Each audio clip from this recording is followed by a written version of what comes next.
As the central striker, the Newcastle team, well, that's strong. One change from their last league game when they were narrowly beaten by Manchester City. Jacob Murphy is back after his shoulder injury.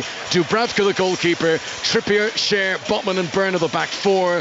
Miley, Bruno Guimaraes and Sean Longstaff the midfield. And Murphy, along with Gordon and Alexander Isak, complete the attack for the visitors. The referee is Jared Gillett. Newcastle are wearing their change kit, the green shirts, white shorts, white socks, underway. Newcastle starting the match, defending the end away to our left-hand side, which is where the travelling Newcastle fans are housed. And immediately, Fabian Cher sends it long, searching towards the edge of the Fulham penalty area.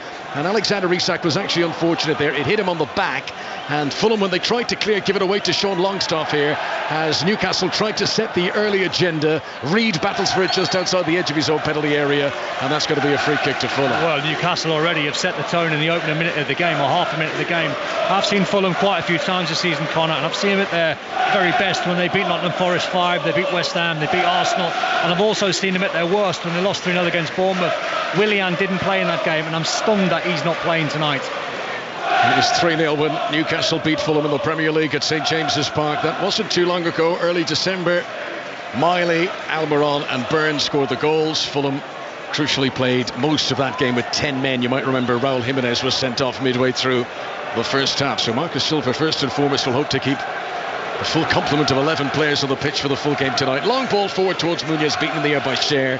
Ball goes out for a throw into Fulham, which Anthony Robinson, the United States international, takes back to his international colleague Tim Ream. And then Issa Diop sends it long and searching, looking for Harry Wilson down the right-hand side, who wants to get infield at Dan Byrne here, and he's done it. Into the penalty area, Wilson has to run back outside the box to hold on to possession. He's got Lukic with him. Reed now wide on the right-hand side with a host of patient Fulham players waiting in the middle. They haven't been able to deliver it into the box, and it's back towards the halfway line once again. Too patient, because Harry Wilson got himself in a brilliant position in behind Dan Byrne, and once he got in behind, he should have put the ball in. But the patient approach allowed Newcastle to get all their bodies back behind the ball. That's the voice of Don Hutchison watching this game with us here on 5 Live. This is the FA Cup 4th round. The draw for the 5th round will take place tomorrow.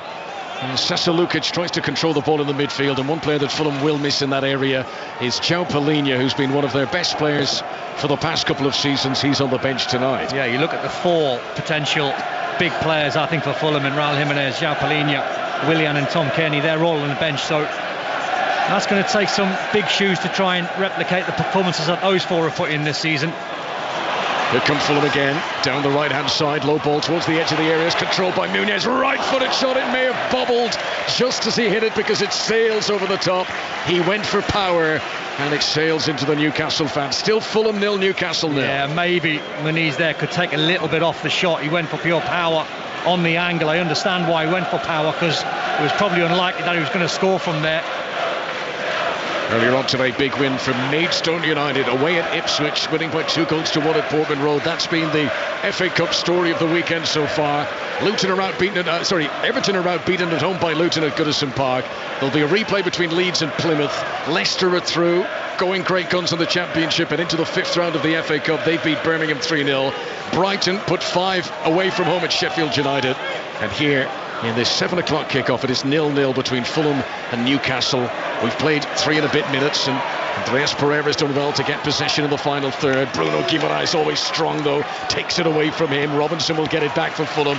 There's been a tasty zip to this game. Feels like a proper cup tie in the early stages. I totally agree. The ball's zipping off the turf and 1 or 2 meaty challenges going in. Good tempo to the game. Eddie Howe has never won an FA Cup match against a Premier League opponent, which surprised me when I read that this week. Big for Eddie Howe this game, isn't it? In terms of, I think they've had a good season, but you know, last season maybe Newcastle massively overachieved. As I said before, played a lot of emotional games. So to try and go deep into an FA Cup, I think it's important. Bruno Guimaraes, mistake of the edge of the penalty area. Andreas Pereira takes it away from him, rolls it for Wilson, goes down inside the penalty area. I think any contact would have been outside the box, and a chance of a counter-attack here for Newcastle. Anthony Gordon involved for the first time, pushes it into the penalty area. Isak, left-hand side, close to the byline. Lewis Miley screaming for it on the edge, but it's not spotted by Isak, and Fulham get enough bodies back there, disrupting by Diop. and Fulham should be able to clear it away, but they've made a mess. Chance from Murphy, shoots straight at the goalkeeper, and Marek Rodak makes the save.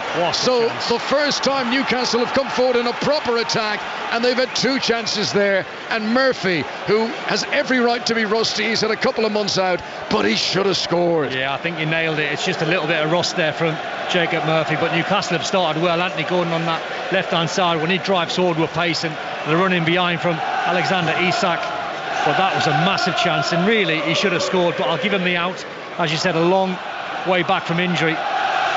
Down goes Gordon on the far side. Referee was close to it and gives the free kick in Newcastle's favour. This is midway into Fulham territory on the left-hand side. Good noise, most of it coming from the travelling Newcastle fans away to our left. Craven Cottage, which still isn't fully open. They've got the new stand built on the far side from us up against the banks of the river, but many of the seats in that stand still not occupied as they try to get it all finished. Newcastle take the free kick back to Botman on the halfway line, and he'll roll it to his right-hand side into Fabian Schär. Now Murphy tries to send it first time, intercepted by Robinson. Fulham get it back on the halfway line. Muniz, very robust and strong, shoves Trippier away, gives it short to Andreas Pereira. Pivots inside the centre circle, looks up and spots Robinson's made a run, and it's just too far ahead of him. It goes out of play, and a goal kick to Newcastle, 0-0 here. Good idea from Pereira there. He spotted the run of Anthony Robinson down the left-hand side, who was super quick trying to get in behind Kieran Trippier. But looking back at the Jacob Murphy chance, if he had it back again, I think he takes it closer to goal. I think he rushed it a little bit. Jacob Murphy, who has scored 1 Premier League goal this season, that came against Crystal Palace in October. Trippier's clearance goes off de Cordova-Reid. Throw into Newcastle, right full-back position for them. You mentioned, it's a big game for Eddie Howe. Such high achievements last season, really propelling Newcastle into the big time. But this is the problem now. The expectations is for them to stay there. Yeah, but I think Newcastle, they've got a manager where the Newcastle fans, I don't think they want to see a change, and I hope it doesn't happen. I think they've got the right man at the job in Eddie Howe. I think the football's been sensational since he took over. Well, he's worked absolute wonders so far, and I think crucially what must impress the owners is how wisely they've spent the money. We have seen clubs buy players and waste funds, and really the recruitment's been top. Everyone who's come in for Newcastle since the new owners arrived, they've all been effective pretty much. And also the players that were there already, I think he's improved the majority of them. I think he's done a brilliant job. The rumour mill will be in overdrive with the absence of Miguel Almiron, not just for the team but the matchday squad tonight. He's been one who's been mentioned about a possible move this month. Eddie Howe was very careful to play down suggestions of big name departures in his press conference lately. His team give a ball away on the edge of the penalty area, but Harrison Reid can't pick out a teammate. It's going to go for a corner to Fulham on the right hand side. Callum Wilson's been linked with a move. We know that Bayern Munich have been sniffing around Kieran Trippier.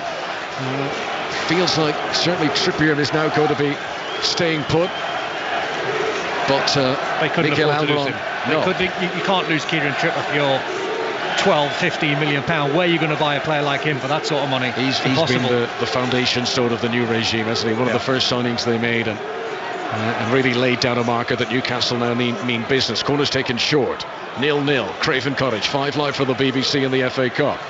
This is Andreas Pereira crossing from the right-hand side, but too close to Alexander Isak, who's back helping out the Newcastle defence. And then as Bruno Guimaraes tries to complete the clearance, it flicks off a defender, and that will be a throw-in to Newcastle for Dan Burn at left back. On the Kieran Trippier one, what I liked about when he signed on day one, he didn't ask for any sort of release clause when Newcastle were in the bottom 3. There was no suggestion that if we go down, I'll move on to another club. No, he was there for the long haul, even if Newcastle had went down. What an attitude that is. That sets the tone. You see the latest whispers today saying that Bayern have turned their attention to Galatasaray's French right back Sacha Boey. Good player. Which he is a good player, but which might be indicating that they realise, despite a couple of bids, that the Trippier deal isn't going to work. I'm sure Harry Kane was looking forward to linking up with another of his former colleagues after Eric Dyer has already gone to Munich. Well, that's, I think, promising for the Newcastle fans to hear either from Amanda Staveley or the owners. He's not for sale. Simple. That's good. That's encouraging. Fulham 0, Newcastle 0. Best chance of the game so far falling to Jacob Murphy, who was unable to take it. Rodak making the save, but it was pretty much straight at him. This is Robinson, left back for Fulham. Rolls it back to Tim Ream. Isak up, breathing down his neck. Ream picks a careful pass to de Cordova-Reid on the halfway line. He'll give it back to Sasa Lukic. Lukic has only made 4 starts in the Premier League this season. He is the understudy to João Paulinho usually. Plays a short pass to Issa Diop, who scored against Liverpool here on Wednesday in the League Cup. That was his first goal in well over a year. We are right in line with Newcastle's back four, Connor, aren't we? And they are, apart from Trippier, giants. Yes. So you're going to have to make sure, if you're passing the balls into Maniz or Bobby D Cordova-Reid, you're going to have to be precise. There's Dan Burn, Sven Botman and Fabian Schär. You don't want to be sitting behind any of those in the cinema. As Kenny Tete prepares to take the throw in on the far side from us for Fulham. Stag do they be good though? Yeah, absolutely, yes. Here is Miley on the halfway line. Gives it to Trippier on the right-hand side. Back in field to Murphy. Safe passage back to Fabian Schär on the edge of his own penalty area. Fulham as one all launched their way forward to press to try and suffocate space, and it nearly works. Bruno Guimaraes passing across his own goal, and Muñoz was within a whisker of making an interception. That was confidence at the highest level, that from Bruno Guimaraes. He's got that swagger about him though, Beautiful. doesn't he? Yeah. Arrogance, which I love. Doesn't perspire, Bruno Guimaraes, at times like that. He's cool as. This is Botman just outside his own penalty area, giving it short to Dan Burn. And here is Anthony Gordon, who's come deep inside his own half. He's been involved in that one breakaway counter-attack, Anthony Gordon, but otherwise Newcastle haven't had him in the game in these opening 10 minutes. This is Longstaff on the far side, gives it up towards Gordon. Again, he's well inside his own half. Legs taken out from under him by Harrison Reed. Free kick to Newcastle inside their own half. Yeah, that was a green light, I think, for Harrison Reed. He thought he could take the ball on the man. So 5 points, just the 3 league places between them. Placed in the last 16 at stake here. Ream with the interception in ahead of Jacob Murphy on the edge of the Fulham penalty area. Schär gets it back for Newcastle. 0-0 here on 5 Live. Newcastle playing their first game in 2 weeks. Eddie Howe said it hasn't felt like a 2-week break. He said he's had to juggle a lot of balls in the air. If any of the big names do leave, they'd have to bring in contingency replacements. But he has had a chance to get his players on the training pitch quite a lot in those intervening 2 weeks since their last game against Manchester City. Reed's delivery from wide on the right-hand side for Fulham is too far in front of Cordova-Reid, but he sprints out to the sideline on the left-hand side to keep it in play. Robinson has come in support. This is just outside the Newcastle penalty area. Sasa Lukic now more centrally, but a wasted ball floated into the arms of Dubravka. It remains 0-0. Yeah, going back to, I think, Eddie Howe and the time that he's had on the training ground, don't underestimate how important that is for a manager. You know, in a busy schedule of Carabao Cup games and Champions League games, Premier League games, he hardly had any time, the depleted squad, to try and work on systems and patterns of play. And as you said, the last 2 weeks he's had them on the grass. Tomorrow morning we'll have live coverage of the men's singles final at the Australian Open. Yannick Sinner playing Danny Medvedev. I know you've been enjoying the tennis the last few days, Don. Yeah? Oh, I've absolutely loved it. The quarters and the semis of the men's and the women's has been absolutely phenomenal standard. So commentary on 5 Live tomorrow morning from early. 4 more FA Cup 4th round ties tomorrow. Particularly early start to the Hawthorns. 11:45 for John Murray and Chris Waddle. West Brom against Wolves. You can listen to it here on 5 Live. If the tennis was to run over, we'll start that game on Sports Extra tomorrow, but you can listen to it on BBC Radio. Here is Sean Longstaff midway inside his own half. Referee indicating there was a foul on Bruno Guimaraes there, but he's happy for play to continue because Newcastle still have possession. Longstaff on the halfway line. Dan Burn has set off on a run ahead of him and screaming for it, arms outstretched, begging for the ball to be played to him, but it's through the middle to Isak instead. Isak turns well. Now he gives it to Burn to the byline. Good lunge by Kenny Tete, and Fulham put it out for a Newcastle United corner. Still 0-0 at Craven Cottage. They are looking to threat Newcastle when they go forward. Interesting that Kieran Trippier position, even though he wasn't involved in that build-up, was playing really high up in behind Anthony Robinson, Fulham's left back, who's gone really narrow. In the Women's Super League, it's Brighton 0, Chelsea 3. 2 goals for Lauren James. 5 minutes or so to go in that game in the WSL. Corner for Newcastle. This is where they could be a threat with their height. And it's played in very low. It nearly beat Roddick at the near post. I don't think that was intended to be a cross from... Was it Gordon who played it in? And he'll get another chance here. Appeals for a handball from Fulham. Gordon shoots and hits the advertising boards and then hits the rear of the net from the outside. Well, Roddick was in a world of trouble from the ball in. And on the edge of the box, Anthony Gordon got a lucky break, and once it fell to him from that distance, he hit a fantastic shot, pulled it slightly, but the ball in was a wicked ball in. couple of players in front of Rodak, which I think took his eye line away from the ball, and he really struggled, but he got a vital left arm to it. Otherwise, that was in the back of the net. It's an excellent save. We've just seen the replay. Fabian Schär, maybe 3 yards in front of the goalkeeper, gets the tiniest nick on it. Little deflection that changes the trajectory of the ball, and still Rodak was able to make that minor adjustment and make the save. Down the other end come Fulham. Harrison Reid stopped by a well-timed tackle from Sven Botman, and the ball goes out right down by the corner flag, and I think it's going to be, is it a throw or a corner? I'm not sure, but either way Fulham are going to remain on the attack. Inspector Gadget legs he had there. Yeah, indeed, extending all the way from the giant that is Sven Botman. Newcastle fans have a very close-up view of this. Throw in for Kenny Tete for Fulham, near the corner flag on the right-hand side. Comes back to him, then Wilson just nudges it into the penalty area. Muniz is hungry, but outstretches the go-go gadget leg again of Sven Botman, and he prods it away, but only as far as Tete, who'll deliver into the box, and they need a tall player now. Newcastle, Lewis Miley clears away, nearly an opportunity for Di Cordova-Reid. Newcastle got very lucky there, because the ball was flighted towards Kieran Trippier. I think he got a call from Dubravka and left it, and Newcastle got lucky. This is the 4th round of the FA Cup. 0-0 at Craven Cottage on this Saturday evening. And a long crossfield ball by Sasa Lukic goes straight out of play and out for a throw-in to Newcastle on the far side. Got the feel of a really entertaining game this. Only 15 minutes in, but good tempo to the game. It's lively. Marcus Silva making 7 changes in the League Cup semi-final defeat, but there has been a hunger about those who've come in, maybe a little bitter that they didn't start in that high-profile game on Wednesday. Dan Burn back to Sven Botman from a left full-back position. He clears it up high towards the halfway line. Issa Diop has got a few inches on Alexander Isak, and he comfortably wins the header, but then it's won back by Bruno Guimaraes in the midfield. Reid relinquishes possession away from him once again. Now Wilson steps into the penalty area. Muniz, shot on target, great save to Dubravka, stretching out his right arm. He seemed to get down a little slow, but he pushed it out for a corner. Fulham's best chance of the game so far. It's a world-class save, because Muniz, once he takes the shot on, he thinks he scored. He guides it into the bottom left-hand corner, and Dubravka, full stretch, gets fingertip save. That is a world-class save. Martin Dubravka stepping up to the plate in the absence of Nick Pope in recent times. That was a wonderful reaction, because it wasn't a bad hit at all by Muniz. Here's the corner, played in by Pereira. Diop got up, hung in the air, but the last touch came off a defender, and that's going to be take 2 for Andreas Pereira. It's another Fulham corner on the left-hand side. 0-0 if you're just joining us here on 5 Live. Yeah, what I've seen with Fulham, I think over the years, they've been really good at set plays. Today they're putting it straight in the box.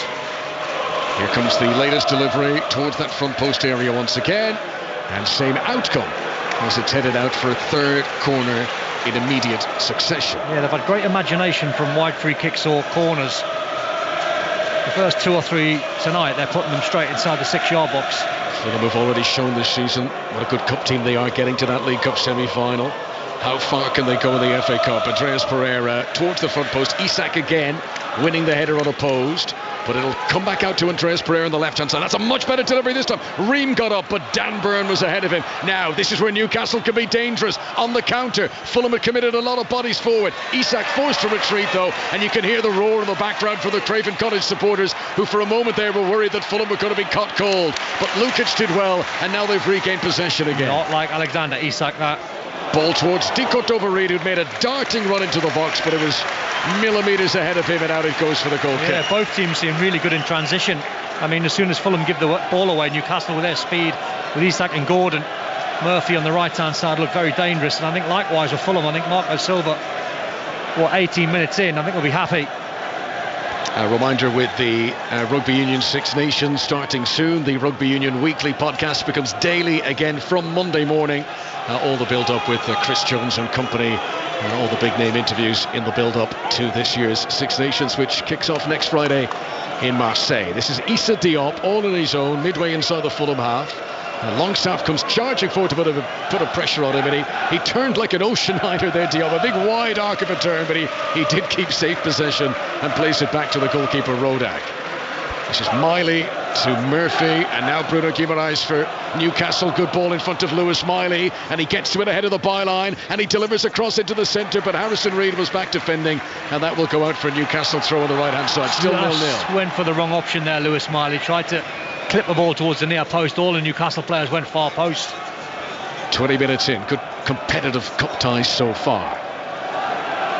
Throw-in is taken by Trippier to Lewis Miley. Murphy lost his footing as he tried to turn. Andreas Pereira will pick it up for Fulham, and he goes long, and Muñoz trying to get in around the back of Scher. Great determination. How did Scher bring him down? It's a free kick to Fulham, and the referee is reaching for his pocket, and I think this is the right decision. I think Fabian Scher will say it's a natural coming together. It's an accidental collision, but I think he knew what he was doing there, because Muñoz was about to go past him, and he's the one who forces the collision. What do you think, Don Hutchison? Yeah, I think I agree. I think in real time I thought it was a ball over the top, and I thought it was a collision, but seeing the replay and seeing the facial expressions of Fabian Scher, he knew he was never getting the air. He was in a foot race with Manise, and he was never getting there. Good decision from Jared Gillett. Fabian Scher's got to be careful now on the yellow card for the remainder of this cup tie this evening at Craven Cottage. Free kick to Fulham. It's not a shooting position. It's a crossing location wide on the left-hand side, but it's certainly an opportunity to send the bodies forward, and for Andreas Pereira or Harry Wilson, both of them very dangerous in dead ball situations, to try and provide something here. Fulham 0, Newcastle United 0. Well, if it is Pereira, what you're taught in this situation, being a right-footed player, you're taught to aim for the far post, and then you're hoping it might get a Newcastle deflection or a Fulham player getting in behind. The trickier one is if Wilson takes it, being a lefty. So Andreas Pereira leaves it for Harry Wilson, and it's a swinger in towards the far post, and it flashed through everyone. Tim Ream has kept it in play. Harrison Reed scoops it back into the centre. Diop got a touch, but not goal bound, and with some relief Newcastle harrowed away into the crowd. Super delivery that from Harry Wilson. On his left foot, he had a corridor from the 18-yard box towards the 6-yard box, and it was a brilliant delivery. It had Newcastle defenders scrambling massively. It's the sort of delivery that Fulham need to create with a little bit more regularity now. They've been in attacking positions regularly. They've had one excellent chance from Muñoz, which was saved by the goalkeeper Dubravka. Harrison Reed is in an offside position here as the ball is played to him, and that is going to be a free kick to Newcastle midway inside their own half. FA Cup highlights this evening, by the way, on BBC One at 10:30, same tomorrow night. And if 10:30 tonight's a bit late for you on this Saturday evening, it is repeated at 7:30 in the morning. This is Fabian Scher, right full-back position for Newcastle. Muñoz comes forward to try and put pressure on him. Scher has played a rather wayward pass, and he's given it away inside his own half. Harry Wilson turns midway inside Newcastle territory, gives it short to Sasa Lukic, the Serb. Back to Wilson again, to the edge of the area to Muñoz. This is good stuff from Fulham. Tete, chance to cross on the right-hand side, not a good delivery, straight at Miley. And Newcastle clear away, but a terrible clearance, and straight to Diop. Here come Fulham. Robinson down the left-hand side, hangs one in. Dubravka decided early he was coming. Good goalkeeping, grabs it high above his head. Don Hutchison. Just miscommunication there. Guimaraes tried to play a ball into Isak's feet, who wanted it in behind. If he had played it in behind, Isak was in. Newcastle have come here this evening. High work rate as always. Extra battery power in the banks, having had the 2 weeks off since their last fixture. But Fulham, energised with the 7 inclusions into their team from their last fixture, are matching Newcastle in terms of work rate so far. And apart from one really good counter-attack, Eddie Howe's team have not been able to get in behind the Fulham defence at all tonight. I think that's absolutely fair, but I think at the same time, I think if they tighten up their passing, I think there's been a few occasions where if the final ball had been better, there's encouraging signs.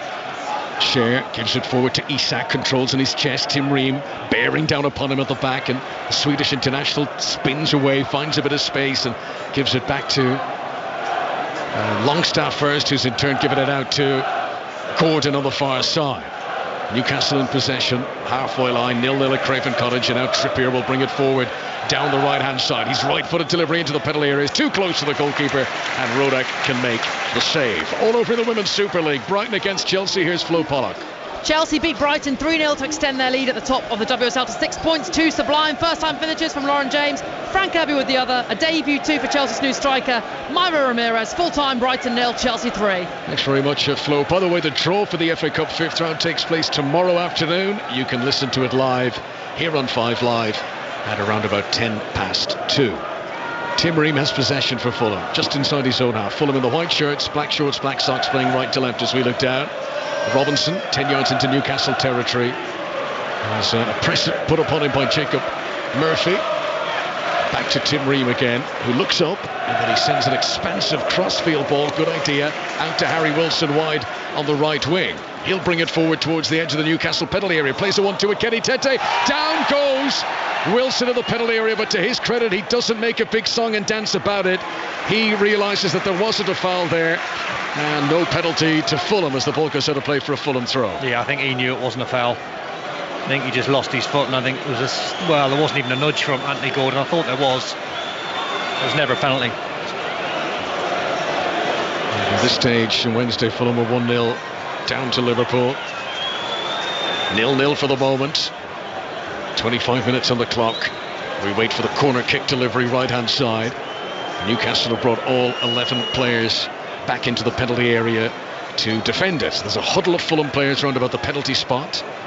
It's Andreas Pereira to take, short run up, place it to the edge of the box. Though he was trying to pick out Bobby De Cordova-Reid, but Fabian Schär was all over that, makes the interception, and there's a chance of a counter-attack. But talk about shutting it down. Anthony Robinson slides in, perfect sliding tackle to stop Fabian Schär. Please never take that away from the game. That was a proper old-school 50-50.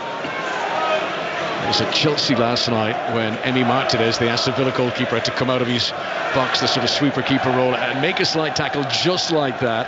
And I interviewed him after the game, and he said I was worried coming out because if I get this wrong, it's a red card. But as you say, when it's executed well, it's a crucial part of the game.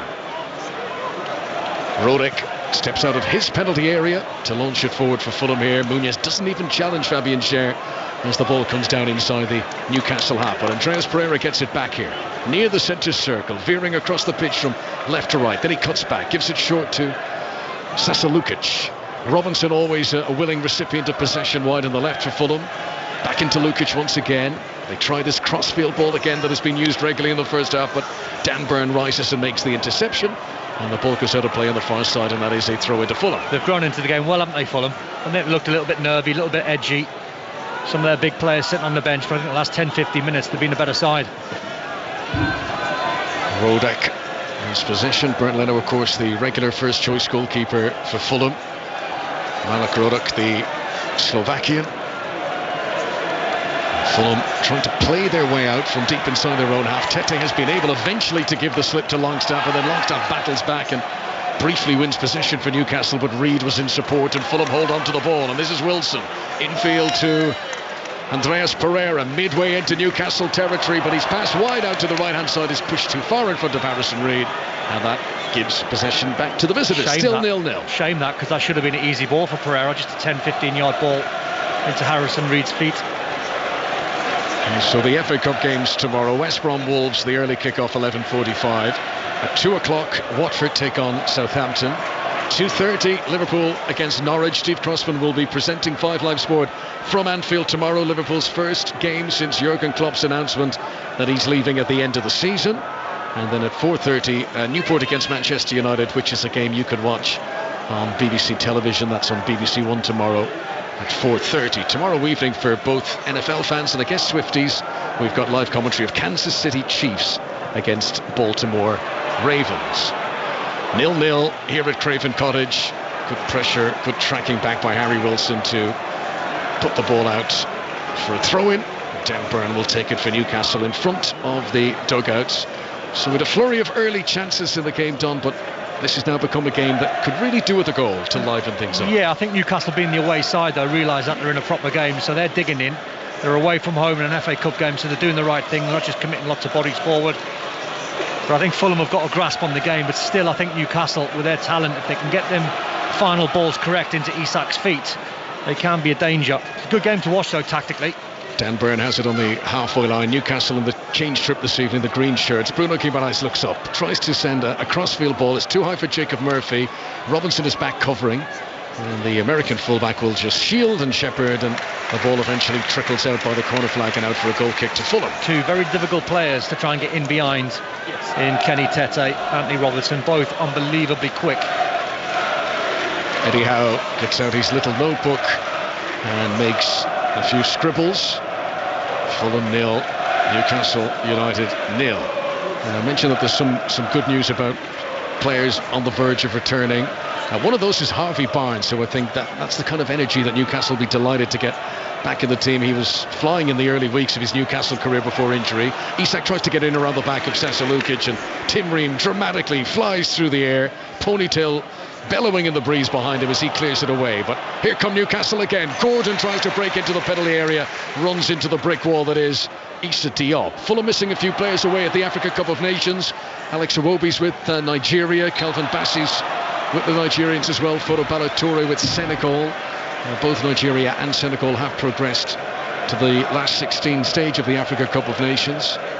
Fulham's got another play again for another possession for Newcastle in their defence, and it's rolled back to Dubravka. He'd love some of them bodies back, wouldn't he? The legs, with the likes of Harvey Barnes and young players like Joe Willock, Callum Wilson. You need these guys fit, available. I know all teams suffer injuries, but I think Newcastle and Tottenham have been the two that you just feel you'd love to see how good they would be if they had the full squad available. Yeah, I think, but to be fair to Eddie Howe, I think there was a spate of games, felt like an age, felt like a couple of months where he was playing his strongest 11, but there was no depth on the bench because they were all injured, so the same 11 had to go game after game after game, and that is taxing. It's hard work.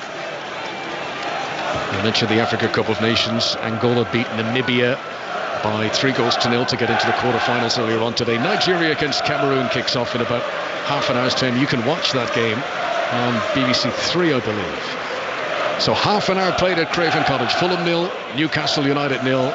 Tim Ream has given the ball away here. Straight to Sean Longstaff, chance for Newcastle, but Jacob Murphy has given it away. He tried a cut ball low into the box looking for Alexander Isak, and Ream was able to intercept for Fulham. That's the final ball. That's the final ball when you put a little bit of pressure on Fulham and you win the ball back high up the pitch. That's where you have to make that pass stick. Another chance for Isak, taking on Ream, goes straight through him into the penalty area. Isak around the goalkeeper, but too tight to the byline, and out it goes for a goal kick. That was an energetic burst into the penalty area, and he just took it too tight to the byline. Why is he not shot? Once he gets inside the 18-yard box, he went for the harder skill. The shot was to dink it over the goalkeeper, and on the angle he went for a couple of more touches, took it wide of the goal, and then the finish was never on. He was bearing down on Rodak through his legs, or a little dink. That was the finish. I think he overcomplicated that. 5 goals in his last 4 games in all competitions for Alexander Isak, who is Newcastle's top scorer in all competitions. Here is Rodrigo Muniz down the other end for Fulham, but good marking by Scher. Kept his eye on him, went across to the left-back position for Newcastle and put the ball out of play for a Fulham throw. He's been a willing runner, and I have to say he's ran the channels well. Throw in for Fulham. This is level with the edge of the penalty area that they attack. Kenny Tete, Dutch international defender, takes his time over it and then throws it into the box looking for Muniz, and it's intercepted by Longstaff and out for another Fulham throw. Wins today in Scotland for Rangers, Celtic, Hearts, Dundee. Kilmarnock and Hibs drew 2-2. There was a 1-1 draw between St Johnstone and Motherwell. Here is Harry Wilson, midway inside Newcastle territory, central position, gives it out to Robinson, who's got room on the left. Trippier's quick to come across to him. Now Diko Dover-Reid to the byline, sends it across with interest. Muniz swivels, shoots, great effort, and deflected away for a corner. That's proper number 9 centre forward play from Rodrigo Muniz there. He had to swivel 360 degrees, and he very nearly got the shot in on target. Oh, massive block from Sven Botman, though, putting him under pressure, but you're right, it was great centre forward play. Back towards goal, take one touch, swivel. You know the goals are not going to move. Try and bury it in one of the corners. So super block from Botman. 33 minutes played. Corner to Fulham. Right hand side as they come forward. Andreas Pereira. Right footed delivery. One at the front post by Trippier. And they want a corner, but sure that was won by Trippier. The referee says goal kick. I agree. I thought it was a corner. Not easy for the referee to try and spot though. So if you're joining our coverage late here, there's been good chances at both ends, but 0-0 it remains between Fulham and Newcastle to see who goes into the 5th round of the FA Cup. There would be a replay back up at St James's Park if this game was to finish all square. Bruno Guimaraes rolls it back to Dubravka, who's wearing a sort of teal blue away to our left hand side. He gives it short to Fabian Scher. Long delivery up towards the halfway line is straight to Issa Diop. Bruno Guimaraes though will win it back near the centre circle for Newcastle. Lewis Miley, back to Dan Burn. Great energy about Harrison Reed as he sprints forward to put pressure on Newcastle. And he's supported by Wilson, and Wilson's fouled by Burn. And free kick to Fulham. They have regained possession thanks to sheer willpower there as much as anything else. Well, that was just brilliant work in closing down. They put Bruno Guimaraes under a little bit of pressure, and he tried a little flick ball to the side, and the Fulham players read it. Most of the action in this first half, the greater majority of it, has been in the end of the field that Newcastle are defending. And Wilson, who was the player fouled for the free kick, is slow to get up. He's holding his shoulder. He's got his right hand draped across his body, and he's nursing his left shoulder ahead of this free kick on the edge of the Newcastle penalty area. It sort of depends how you see this. If you're Eddie Howe, you're obviously worried because the state of the game, you're 0-0 away from home 10 minutes before kick-off, but they've not really played. So he might go into the dressing room at half-time thinking, we've not played here, we've not played anywhere near our best. So they need improvement. That's encouraging. At the same time, you don't want to fall behind. It is 20 minutes since Newcastle last had a shot. Anthony Gordon's effort was in the 14th minute. We're now at 34. And the free kick with Wilson back up on his feet and able to continue. Looks like it's going to be taken by Pereira on the far side. And Newcastle are holding a line along the edge of the penalty area.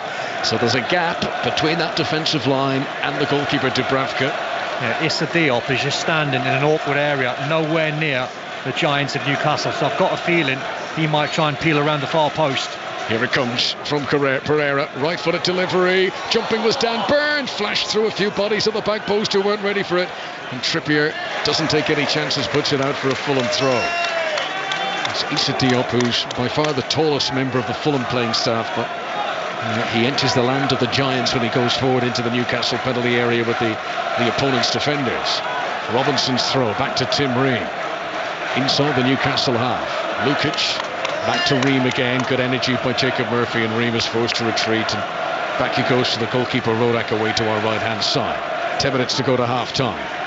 Diop, right full back position for Fulham, gives it to Kenny Tete. Both teams who have pressed high, that neither side has allowed the other at any time in this game to just gently advance up to the halfway line. It is hounding every occasion. Yeah, I think Harry Wilson's struggling now. I think he's struggling with that shoulder. Must have took an awkward one when he hit the turf. Well, you mentioned right at the very start tonight, Don, that Fulham's team always looks better with Willian in the side. It'll be interesting this early in proceedings if Harry Wilson does have to depart. Would Willian be the player introduced as his replacement? I honestly think Fulham are a different side when Willian plays. As I said, I've seen them so many times this season. I've seen them at their best. The worst game I've seen them play was when they lost 3-0 against Bournemouth, and it could have been 5 or 6, and Willian wasn't available that day. I think he makes the difference. I think he's got quality, he's got experience, he's got a swagger about him where he can handle the ball. And I think the other Fulham players, I think they've got total confidence when Willian's on the pitch. So treatment being continued on Harry Wilson. They've not made a change yet. There is activity in the technical area, but Pierre Marcus Silva is hoping that Harry Wilson's going to be okay to continue. Because he's had treatment, he's got to stay off the field. Fulham temporarily down to 10 men. Fulham 0, Newcastle United 0 in the FA Cup 4th round. Could be like a power move, that, couldn't it? Managers get wind of a player going off the pitch, he has to stay off for 30 seconds. I wonder if in the future you might see managers commit more bodies forward in that 30 seconds. Do you know what? It's funny you say that. Something like that happened at Stamford Bridge last night, and I thought exactly that Villa had the ball and they didn't do anything greatly energetic with it. And I thought, hang on, this is a chance. You're playing against 10 men for the next. I mean, you could put Sven Botman up there for 30 seconds, or Fabian Schär, just do something a little bit off the cuff, something different. Absolutely. Right, Newcastle have won a corner down the other end. Jacob Murphy will take it. And Newcastle send their tall, burly defenders forward. Murphy rolls it short to Sean Longstaff, who made himself available. Back to Murphy again. Back deeper to Trippier. This is a rehearsed move. Trippier hangs it in towards the far post. Dan Burn heads it down. A lot of Fulham defenders back there, but they can't get it away. And a shot into the back of the net is scored by Sean Longstaff. That was a sweet connection. There wasn't a defender guarding the post, and it drills low into the back of the net. Newcastle with 7 minutes to go to half-time score. Fulham's complaints are long and loud. Their players are swarming around the referee, but it's Fulham 0, Newcastle 1. Well, listen to the noise away to our left-hand side from the Newcastle fans. That was drilled into the bottom corner. I think the Fulham players are asking the question if the referee with potential handball. It did strike a hand, but I've got to say I didn't think it was intentional. I'd be stunned if this goal gets disallowed. It's a brilliant strike from Longstaff. Right, we're getting to see a replay of it. It is Bruno Guimaraes. There is no doubt the ball hits his hand. Now, if this is a defender, we say, well, is it a natural position and all that? It certainly is. Close proximity. Because he's an attacker, the rules are slightly different here. And the VAR, who is Tony Harrington tonight, they have VAR, assistant VAR and support VAR. So multiple eyeballs perusing this to see if the goal will be disallowed. I think it'll be given, but I think I'm with you, Dan. I totally agree. I think the ball was smashed off Bruno Guimaraes' arm from probably half a yard away. It wasn't Bruno that scored. That would have been a different story. That's a different conversation. The goal would have been disallowed. But the fact that it then felt the Longstaff and he buries it, I think they'll check it. I think they'll take their time, and the goal's been given. It is Fulham 0, Newcastle United 1.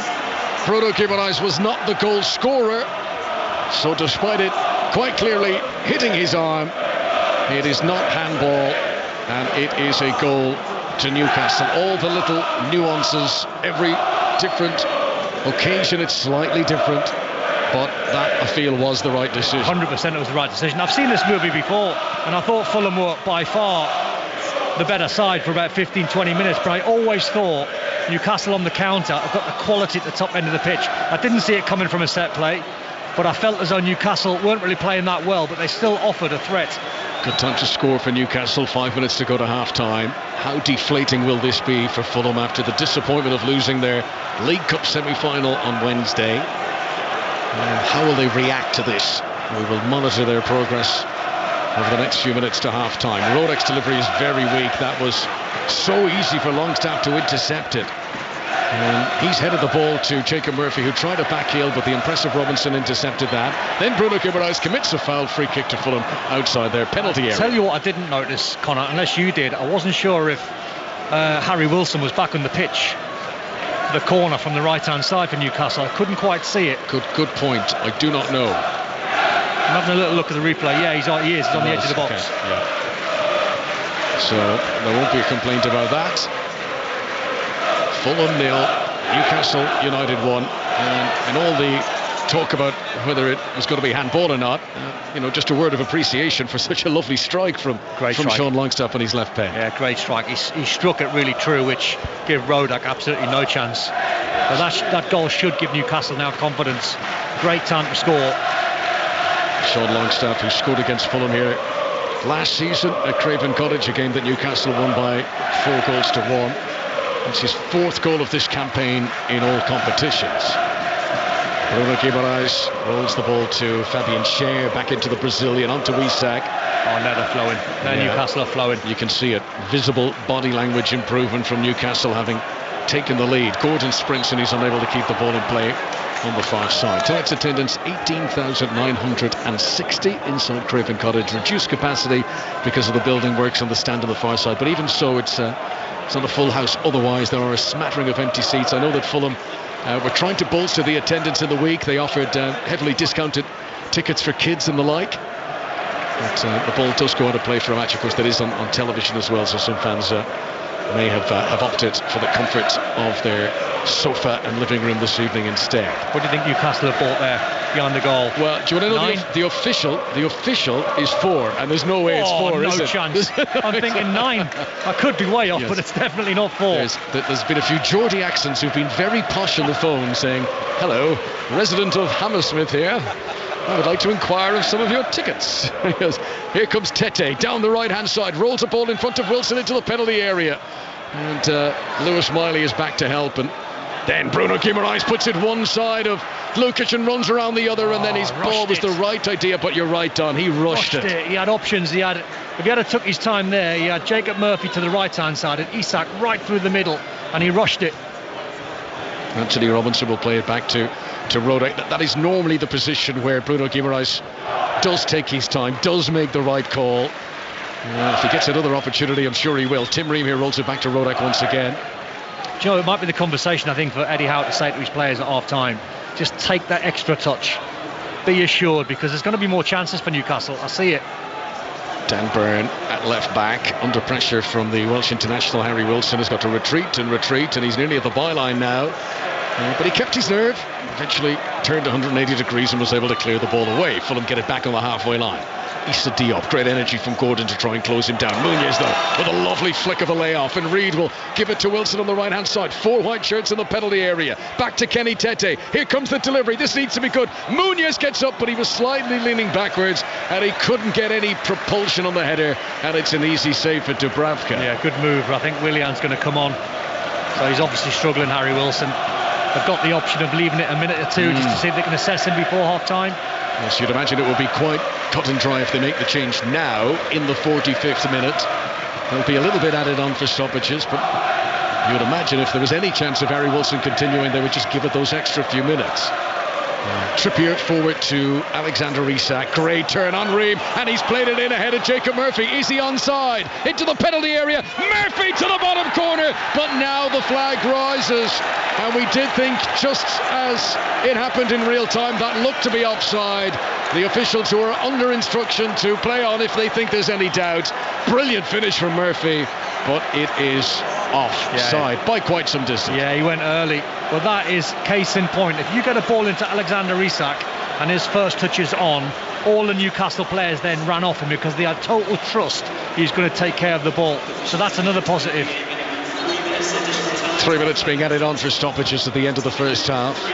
Second goal for Newcastle there, and it could have been done and dusted for Fulham tonight. Harry Wilson will not see it through to half-time. On comes Willian, winner of 5 major trophies in his Chelsea career. Can he help get Fulham back into this cup game, trailing as they do by 1-0? And Fulham will hope that that isn't anything too serious for Harry Wilson. They're in the middle of a run of 3 home games in a row this week. They have another one on Tuesday with a visit of Everton. He's a game changer, Willian. I think he's quality. So he'll be looking to try and get on the ball as much as possible. So Sasa Lukic in the midfield. Reminder, if you missed the team news earlier on, that a lot of the mainstays in the Fulham side, like João Palhinha and Raul Jimenez and Tom Kearney, they're on the bench tonight. Gordon with a little flick looking for Miley. Didn't have enough conviction on it, and Fulham get it back. Nice touch, Bobby Dicko over Reid to Kenny Tete. Low ball into the area. Willian could have scored with his first touch, but Trippier got there first and put it out for a corner. Well, this is good body language from Fulham. They haven't dropped the head since going behind, and that was a decent opportunity. It was a great ball in from Kenny Tete, but again, Newcastle, Anthony Gordon rushing the pass, who give it away, but a brilliant ball across the 6-yard box. Well dealt with from Kieran Trippier, far post. Willian will take the corner, too low towards the front post. Murphy's header. Bruno Guimaraes tried to continue the clearance, but Robinson gets it back and sends it to the Fulham goalkeeper Rodek, away to our right hand side. We've played almost 2 of the 3 minutes that are being added on. Sean Longstaff's goal, which has come late in this first half, separating the teams. As things stand, Newcastle going through to the 5th round of the FA Cup, but there is a long time to go. Heavy fall here for Dan Burn, is it, on the far side? Yeah. And they'll just make sure, Newcastle, that he's okay. He just went over the top. He was winning the header all day long, but he just went over the top of Kenny Tete, landed awkwardly on his back. I think he'll be okay, but it might have shook him slightly. Yeah, it's a big thud to the ground to Dan Burn, who has had back injuries. This is Tim Ream inside his own centre. Oh, penalty area. He's played a brave and ultimately accurate, but boy, was it high risk pass to Andreas Pereira. Anyway, let's see if Fulham can benefit. It's a great one from Pereira to the edge of the area, and then maybe caught in about 3 minds there. He sends a shot wide of the target. He had options left, right. He decided to shoot, but not with conviction. Well, Newcastle went all in there with a very, very high aggressive press, and Fabian Schär was completely out of position. Once Pereira got away from him, Schär was never catching him. Here's Pereira, whose 1 goal this season came in August against Arsenal. Scored very early in that game. We're seeing a couple of Newcastle youngsters that have been taught well. No tops on. You see, you wonder why sane adults who support Newcastle go bare-chested, but it's been drilled into them from an early age. Great parenting in my book. There is kids who are, 8 or 9 years of age. Tops off. Who've been told, get that top off for you. Who do you think you are? Bare-chested in January. Chance for Bobby Dicko over Reid, and he won the slide tackle against Dan Burn, but the ball eventually guided too close to Dubravka, who's able to clear it away. That's the final action of the first half at Craven Cottage. high octane, high energy, end-to-end stuff for most of that. Fulham, who had a lot of chances but couldn't score. However, Newcastle took the big chance when it came their way. Sean Longstaff, neat left-footed finish into the bottom corner. It had glanced the arm of Bruno Guimaraes in the build-up, but the VAR was satisfied that it was not a foul, and Eddie Howe's team have the lead at the break. Don Hutchison. It's been a fantastic game. Newcastle, I think, even though they've got the scoreline, I think Marco Silva will be quite happy the way they've played and contributed to the game. I think Eddie Howe going in at half-time, I think he'll say to his players, he'll try to give them a little bit of confidence because of the scoreline, but Newcastle can improve so much, I think. I think they've competed well. I think the final ball at times has just been off. But I see if Newcastle make it stick and get that ball into Isak, they'll get more chances in this game. Yeah, Fulham, who were 1-0 down at half-time on Wednesday against Liverpool, and they did come back for 1-1 in the second half. That's what they've got to try and do again. Willian has come on just ahead of the break, and it'll be interesting to see, Don, how ambitious Marco Silva is in introducing a few of the other frontline players in the second period. How much does he really want this? Well, exactly, that's the question. Great question that is, and if you asked him, I think he'll leave it for probably the next 15 minutes of the game when they come out and see how the team reacts after one or two pointers, I think, in his team talk. I think the personnel's there for him. I think in terms of their attitude and their ability, I think Fulham have played quite well. They just haven't got that goal. They don't really look like scoring, I think, as much as Newcastle do. But I think being the home side, I think in the FA Cup, 4th round, 45 minutes to go, you've got to go for it. All right, half-time at Craven Cottage. It is Fulham 0, Newcastle United 1. And here on 5 Live is Mike McCarthy. Connor, thank you. Back with Conor McNamara and Don Hutchison for the second half at Craven Cottage. In a moment, we're going to take you through all the reaction as Maidstone caused one of the great FA Cup shocks this afternoon. England have hope in the first test in India, and Arina Sabalenka defends her Australian Open singles title as well. But first, let's get the latest news with Stuart Clarkson. Listen on BBC Sounds. This is BBC Radio 5 Live. Mike, thank you. Good evening. Israel's foreign minister has called on more countries to suspend funding for the United Nations agency that assists Palestinian refugees in Gaza. The UK has followed the US in pausing support for UNRWA after allegations emerged that some of its staff were involved in the 7th of October attacks on Israel.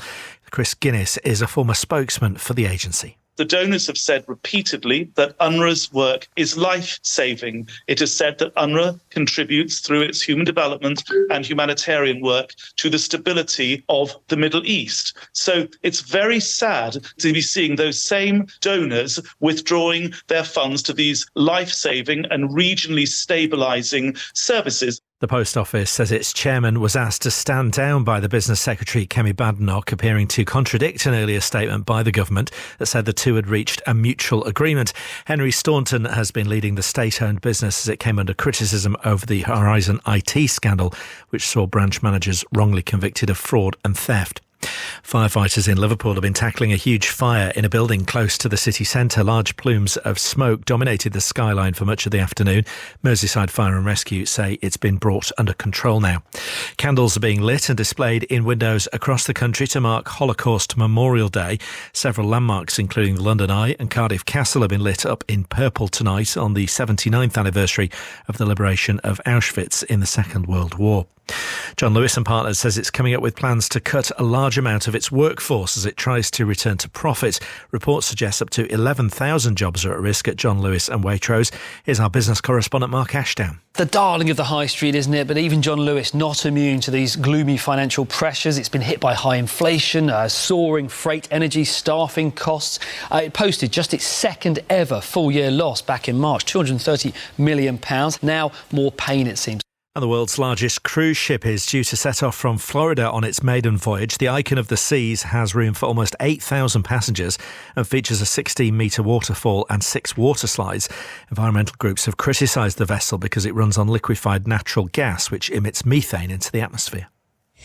This remains one of the toughest processes around. On BBC iPlayer, I need you to create a virtual escape room. The Apprentice is back. So excited to be here in Budapest. I want you to launch a new Formula E team. Every second counts! You lost me money. Sorry, guys, shush. Just tell the truth. You've been using crumble. The fish cake.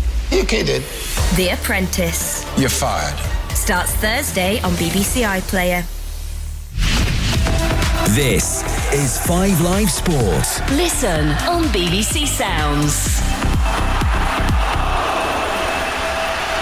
So Sean Longstaff with the only goal as Newcastle lead Fulham at half-time in the FA Cup fourth round. Second half commentary to come. For now, though, let's take you through the reaction of what's been an incredible day so far in the fourth round. The biggest shock came at Portman Road, where Championship promotion hopefuls Ipswich defeated 2-1 by Maidstone United of the National League South. Maidstone manager George Elokobi masterminded the win. We knew we wouldn't create too many chances, but it was about when you have half a chance, can we take it?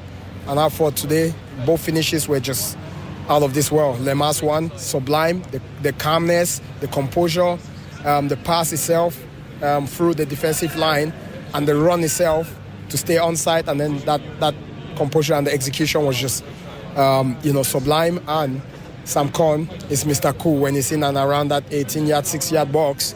He picks his spot, and more often, he buries them. How long did that clock seem to take to go down in the last 10 minutes? And how long did that feel, that second half? The second half, to be honest, went too quick for me. When the 8 minutes went up, I was pumped. I wanted us to carry on going. I wanted us to keep fighting, to keep making that one more run, one more tackle. Each and every player today on that pitch in the squad, the boys that are injured, this is for them, for their families. And I want them to enjoy this moment and keep this moment with them for the rest of their lives. Maidstone manager George Elokobi. You can see highlights of that one and indeed all the fourth round ties so far on the BBC Sport website, including this one where Luton scored late on, winning 2-1 at Everton. Here's the winning goal scorer, Cauley Woodrow.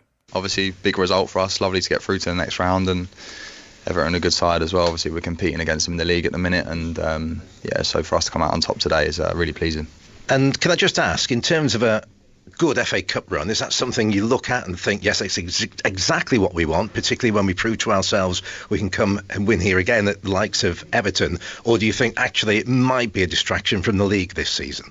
No, definitely not. I think you look at the team that the gaffer put out today, it's a strong side, and we sort of treated it like a league game really, because we wanted to come here and show Everton what we're about, because we're competing against them at the minute in the league. We're very tight with them, and we wanted to come here and win, and that's what we've done, and it's definitely not a distraction. I think over the years, I speak for probably all the lads, the FA Cup's amazing. It's a great competition and something that we want to go far in, so really happy to win. Cauley Woodrow, who told us before he broke his hand before scoring that winner for Luton today at Goodison Park. João Pedro scoring a hat-trick as Brighton won 5-2 at Sheffield United, much to the delight of his manager Roberto De Zerbi. João Pedro is a very important player for us. I think he can play better, he can improve, he has a step more to improve. He has to be happy for this moment, but he has to know he can play better, he can push more, he can become a great player. Well, the day's other FA Cup results: Leicester beating Birmingham by 3-0. Leeds and Plymouth will need a replay.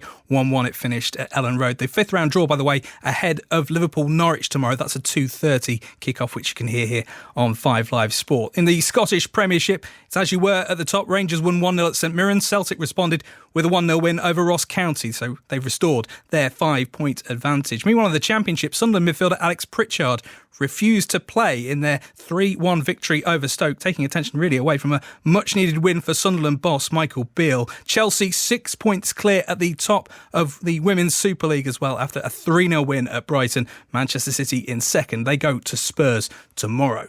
Cricket now, a brilliant century from Ollie Pope's giving England hope after day 3 of the first test against India. Pope hit 148 not out to give England a lead of 126 runs going into day 4. Here's Joe Root reflecting on a remarkable day. Had a bit of everything, didn't it? I think from our perspective, from England perspective, coming into the day, to be as clinical as we were in the morning and to have that same approach, it'd be easy to sort of sit back and wait for something to happen. I don't think we did that. I think we managed to get the job done pretty quickly, and then right from the off, that opening partnership, they've been so good for us at the top of the order for a good while now. To set the tone as they always do was a really important phase of the game, and then some of the partnership that followed as well were just incredible. Popey in particular, obviously to score a score like that in India anyway is always an extremely brilliant achievement, but on that surface, in the situation of the game, I think from all of the tours and times that I've played at, I've not seen anything like that. That was an absolute masterclass on how to play in these conditions, and from what he's been through, a serious injury, missing out on half the Ashes series, to have all that time away from the game, to then come back straight away as vice-captain in a pressure moment, stand up and deliver like that, I think shows a huge amount of his character and obviously his ability and skill as a player. But I think the nous and the mindset that he had throughout that whole innings was exceptional, really, to be able to manoeuvre the field the way he did, manipulate the ball into the gaps, find ways of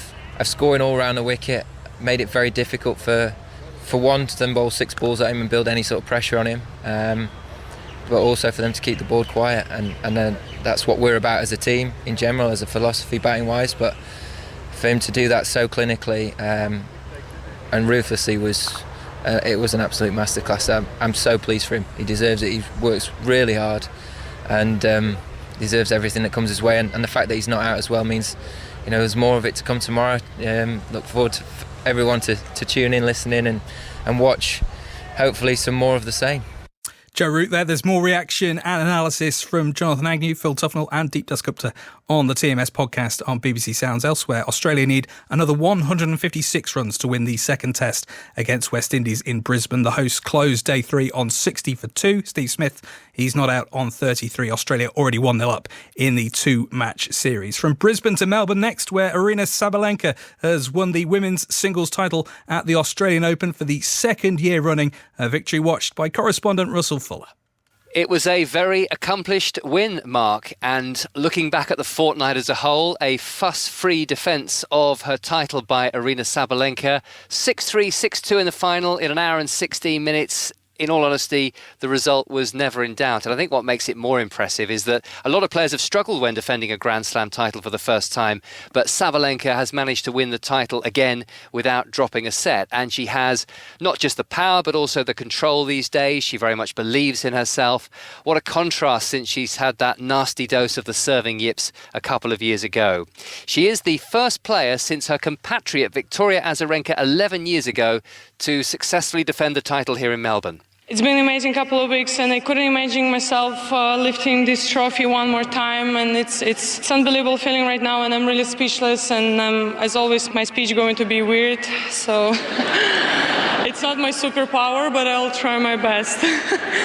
Team, thank you so much for being by my side no matter what. I think I have everything.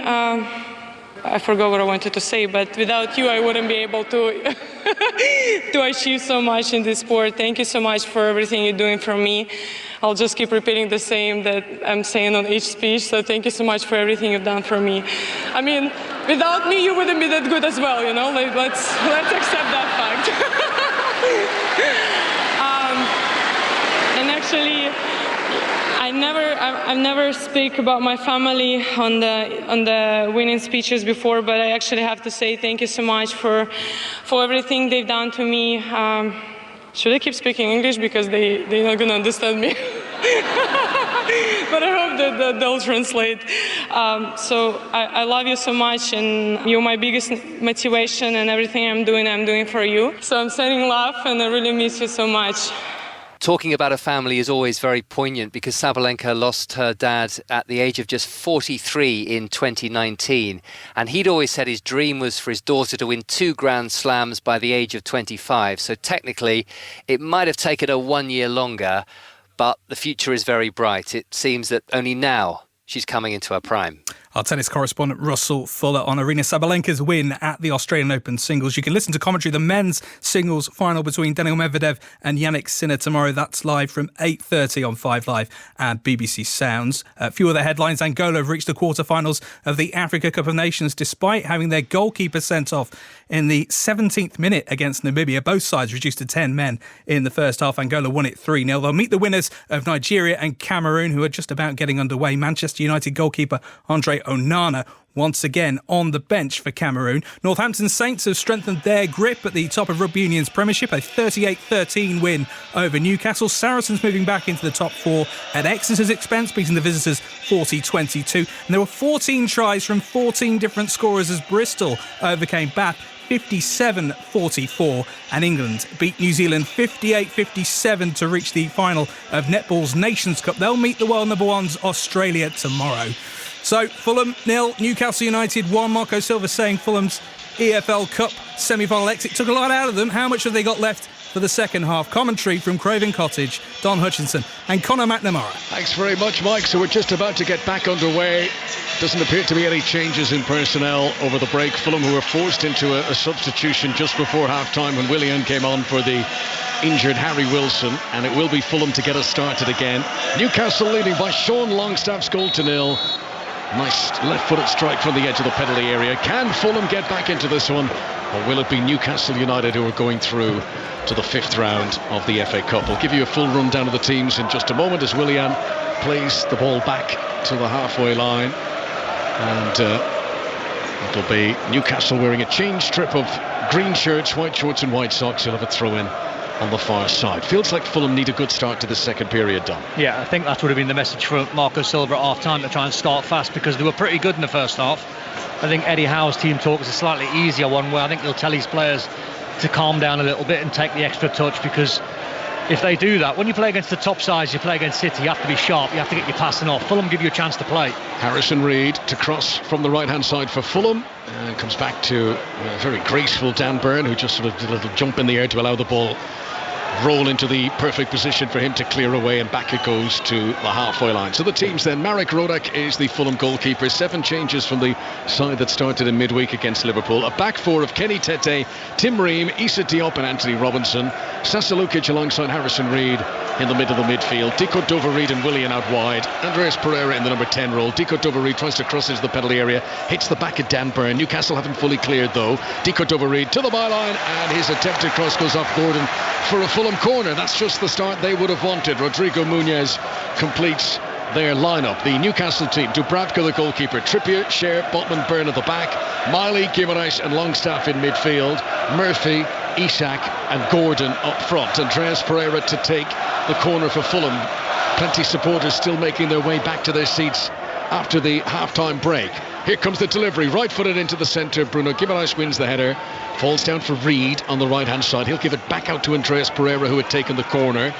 Murphy challenges him. Fulham hold on to possession, but they've got to retreat back further towards the centre circle.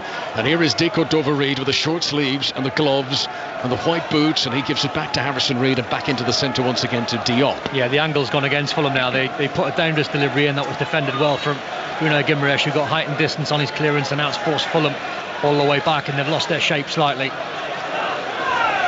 Muniz had 5 attempts at goal in the first half. Can they create more opportunities for the Brazilian? And crucially, can he take an opportunity for his team? Robinson brings it up to the halfway line. Socks very low down his ankles. Blasts the ball out to the right-hand side. Diko Dovereed found it difficult to control it, and when it came back to him the second time, he said, offside position. Oh, what a shame, because the ball was blasted into the back of the net, and Fulham thought they had an equaliser. However, the whistle had been blown for offside, and what would have been a quite sensational equaliser will not stand. It was Willian. That's what he's got in his locker, Willian. I mean, it was a mile offside, so it was flagged well before he took the shot on.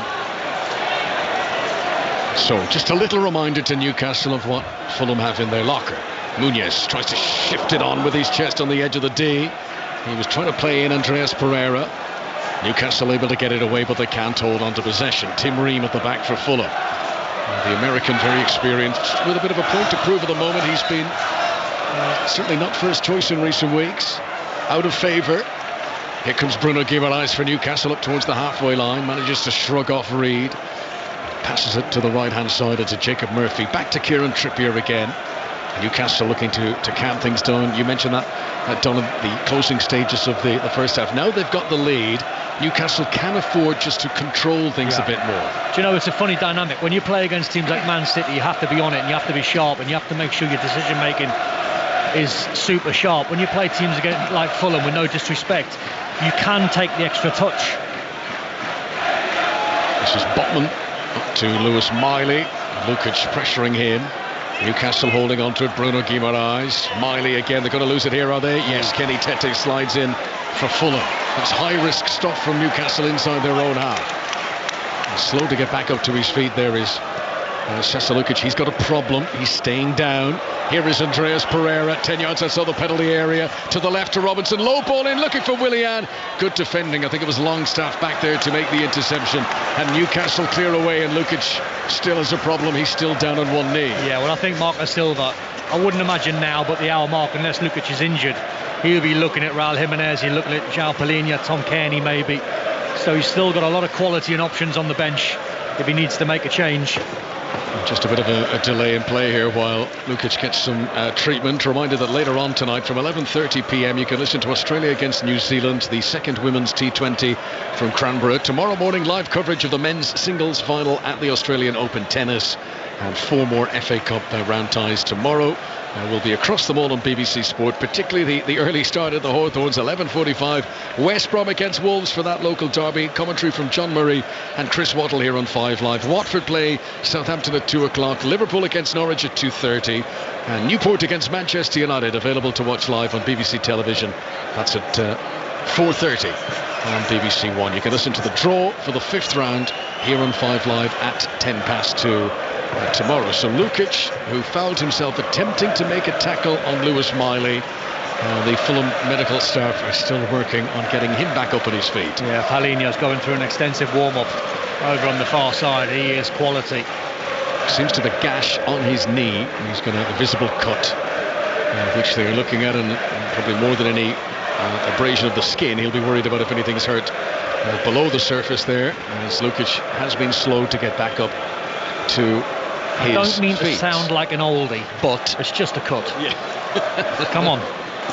4th round of the FA Cup. This. Not in my day, says Don Hutchison. Yes. No, I mean, I can't imagine you'd have been down this long. No. For well, sometimes you might need a stitch or two, or a little bit of super glue, as they do use. Yes. But come on, you've got to be brave.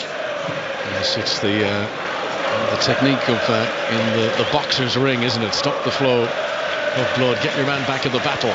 Sasa Lukic is going to hobble off the pitch here, and we'll wait to see if he is going to be okay to continue. So Fulham temporarily down to 10 men. They trail by a 1-0 here at home to Newcastle.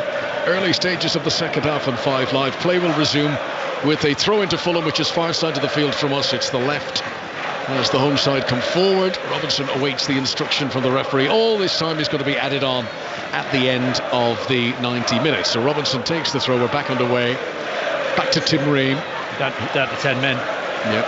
And this is Diop sending it right-footed up towards Sekou Touré, who's cleverly left it, and Kenny Tete will pounce in around the back. Now, can he make this count? Pulls it back. Dan Burn sliding, got a touch, and out it goes. Throw into Fulham on the right-hand side. Lukic still receiving treatment. Fulham still down to 10. Conor, I'm looking at the reaction of Marco Silva on the other side of the pitch, and he's absolutely fuming. I think it's Fulham's final ball. I think they've got in some fantastic positions, but again, that final ball there was just off from Kenny Tete. I always think from a coaching point of view, you go through routines in training, you set up formations and tactics. It's all about creating opportunities to score. But if you don't take them, you can lead a horse to water, you can't make them drink. Exactly that. You can put all the patterns of play, and you can get your players in fantastic positions. Then it's about the quality of the delivery. Chelsea, who had 6 attempts at goal in their League Cup semi-final in midweek and scored 6 goals, and then last night they couldn't score any, despite arguably more chances, as Kenny Tete executes a well-worked nutmeg there and manages to win a corner for his team. Corner to Fulham on the right-hand side. There's still a long way to go in this FA Cup 4th round game at Craven Cottage, but Fulham do need a goal. They've got to make sure Pereira taking this corner, he misses the front screen of Murphy and Isak. Got to clear those 2 players. Andreas Pereira takes the corner, and Dan Burn uses his height to create the fact to head it away. Pereira's kept the ball in play here on the right-hand side. Tete is with him. Now, that's a much better ball into the centre, but Fabian Schär rises and heads the ball away. Anthony Robinson, brave, 10 yards outside the Newcastle penalty area. Then Gordon gets it down on the deck. His pass is in front of Jacob Murphy. That was a chance of a counter-attack. Rushed it again, though. Anthony Gordon that time. Alexander Isak putting away on the halfway line. Take your time, take the extra touch, find a green shirt. Got to say, when Fulham have put some fantastic deliveries in the box, that Newcastle back line with Schär and Botman, they are so hungry to win their headers. Highlights of all of today's and indeed last night's FA Cup games available tonight, 10:30 on BBC One. FA Cup match of the day. Tete's delivery, this is what you're talking about, Don. Wasted. Way over the top from Tete, sails over all his teammates and gives possession back to Newcastle. Yeah, it's almost like you get into that area and you think of David Beckham, who used to put so much whip on every single free kick or delivery from wide areas into the box. Sometimes you've got to take a little bit of pace off and give your centre forward a chance to get the flight of the ball, and to make a second run he might go near post and go far, or vice versa. Fulham still dominating the possession, but it's Newcastle who lead. Header won by Tim Ream. Bruno Guimaraes hustling for it. Comes to Sasalukic, who has been able to continue after treatment. Decut over Reed, first time to Muñez, and same old story. Poor ball on the edge of the penalty area.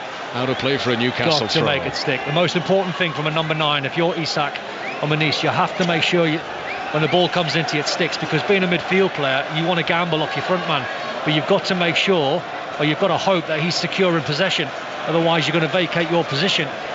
Five-line sport from the BBC. FA Cup 4th round at Craven Cottage. Murphy receives the ball but can't make it stick himself on the halfway line. Lukic will give it to the right-hand side for Fulham, and here is Kenny Tete. Fulham playing from left to right as we look down.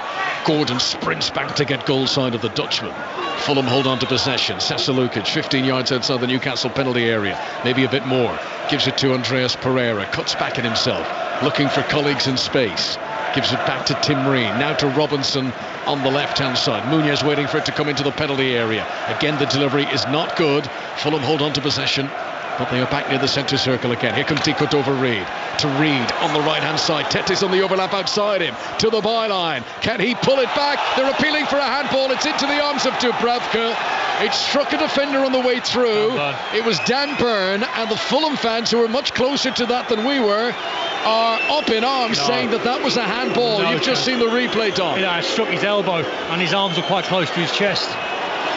Here comes Isak down the other end, and Willian is able to nudge it back to Diop, and there was a certain desperation about that scream and howl for a penalty from Fulham fans. The drowning man will cling to grass. They'll take anything they can get now. Decut over Reed, disappointing again, too far in front of Tete, and out it goes for a goal kick to Newcastle. And Fulham just need a bit of composure here, or this cup tie is going to drift away from them. There's still just one goal in it. Yeah, I get the feeling, looking at Marco Silva's body language, he's not a happy man, so I think he'll be having a conversation with his backroom staff. Do I make a change, and do I make it quickly? Fulham have possession inside their opponent's half. Robinson on the far side. Sasalukic with the sky blue boots rolls it to the feet of Bobby Decut over Reed, and now Issa Diop comes forward, and he'll extend possession out to the right hand side into Kenny Tete. Newcastle sitting deep, they're absorbing this. There's no real high press from Eddie Howe's team. They're happy for Fulham to have the ball, particularly with the lack of quality that Fulham have used in how they deploy it. Yeah, well, normally in this situation, with no disrespect, you say to Alexander Isak, if you're going to allow anyone to have it, let the centre-halves have it. Here's Decut over Reed, cutting in off the wing on the right-hand side for Fulham, drifting across the edge of the penalty area. There's a flick by Pereira. Muñez again unable to make it stick, and this is a counter-attacking opportunity. Murphy under pressure with the defender leading into him, but he's got it through to Isak, who's got Gordon outside him. Isak to the edge of the area, right-footed shot, saved by the goalkeeper Rodak. Newcastle's best chance of the second half. What a chance. Great movement that. I mean, Jacob Murphy done unbelievably well to protect the ball. Then he found Isak. He got so much power on his shot. He hit it from distance. Rodak seen it. Very direct from Isak there. The pass wasn't properly into his path, but he made the most of the situation, and he got the shot away, and it was saved by Marek Rodak in the Fulham goal. Fulham 0, Newcastle United 1 on 5 Live. This is Willian midway inside his own half, up to the halfway line to Kenny Tete. On to Bobby Decut over Reed. Newcastle sprinting to get back into position. Decut over Reed for Harrison Reed. Oh, he should have taken it on first time. Tries to deliver in across instead, and that wasn't the right decision. Newcastle clear away, and Gordon's on his bike here, but a heavy touch presents it to Diop, and it's end to end of the moment. Don Hutchison. He just can't get in the game. This is a good spell list for Fulham, but Gordon can't get in the game. Now they're going to make sure they put the delivery in the box. Robinson cutting in off the sideline on the left flank. Does a little drag back of the ball under his studs to try and get away from Kieran Trippier. Now Willian, back to Robinson again. That's a clever ball. Here comes the delivery. Harrison Reed to the far post from where it came. Tees up Kenny Tete. He shoots, but it's too high. Bending into the Fulham fans behind the goal. You know, even though this will be a little bit of a contradiction for myself, I think Fulham have got to keep in wide areas, keep putting balls in that Newcastle 18-yard box, because the delivery, if you keep on putting them in there, they have to try and find a wide shirt at the same time. Where the contradiction comes from, I don't think Sven Botman, Dan Burn, Fabian Schär have lost the header. They've been superb back there. It is quantity of delivery into that penalty area rather than quality for Fulham so far, but Marco Silva will be hoping that they can make something stick. This is Lewis Miley for Newcastle, passing it to Anthony Gordon, who's just down below us in our commentary position here. He's sitting in the wooden seats of the Craven Cottage Stadium. Crossfield ball received by Jacob Murphy on the right. Now he's got green shirts in the middle here. Longstaff's arrived with real precision there, but Tim Ream was aware of the danger and puts it out for a corner. Better from Newcastle, who've had to absorb a lot in the second half, but are beginning to bare their teeth themselves now. Yeah, all started from a lovely little ball from Fabian Schär on the right hand side of Newcastle, who clipped the ball into Lewis Miley, then got Anthony Gordon away. In the last game, Newcastle conceded a late goal. Manchester City's Oscar Bobb scoring it to deny them of points in that game, and they'll be wary of any late comeback from Fulham here. Delivery into the penalty area, free header from Botman, must be into the back of the net from Dan Burn, and in front of the Newcastle United fans, he has doubled the lead for Eddie Howe's team from the corner. Fulham couldn't deal with it and eventually bundled over the line by big Dan Burn. It's his 4th goal of the season, and Fulham are in big trouble now. Fulham 0, Newcastle United 2. Connor, what did I say about Sven Botman? He's not lost the header all night at the back. This time he's up for a corner. He's unmarked. From there he hits the target. I've got to say, from Rodak's point of view, it's a brilliant save from him, but he can only parry it a yard in front of him, and Dan Burn from a yard away has never missed him from there. But Fulham and Marco Silva will be devastated at the lack of marking on Sven Botman. Credit to Rodak to make the save from Botman's header, but when he couldn't hold it, Dan Burn was perfectly positioned from an entire 6 inches out to slam it into the net. And it's a familiar sinking feeling for Marco Silva in what has been a tough week in competitions for Fulham. Knocked out at the semi-final stage, even though they took it to the last kick of the game against Liverpool here in midweek. But now 2 goals behind against a Newcastle United side who I think it's fair to say, Don Hutchison, haven't been playing at the peak of their powers tonight, and they're still 2-0 in front. But they still look a threat because they've got the quality. But I'd love to know, I mean, we mentioned before kick-off when we were watching the warm-up about Newcastle's giants, the 3 of them, apart from Kieran Trippier. Marco Silva will be looking at his coaching staff thinking, who was supposed to be marked in Sven Botman? He must be 6'4", 6'5", completely unmarked in the 18-yard box. That's down to the detail. That's finer details of coaching. Here is Murphy on the halfway line for Newcastle. Pocket picked by Anthony Robinson.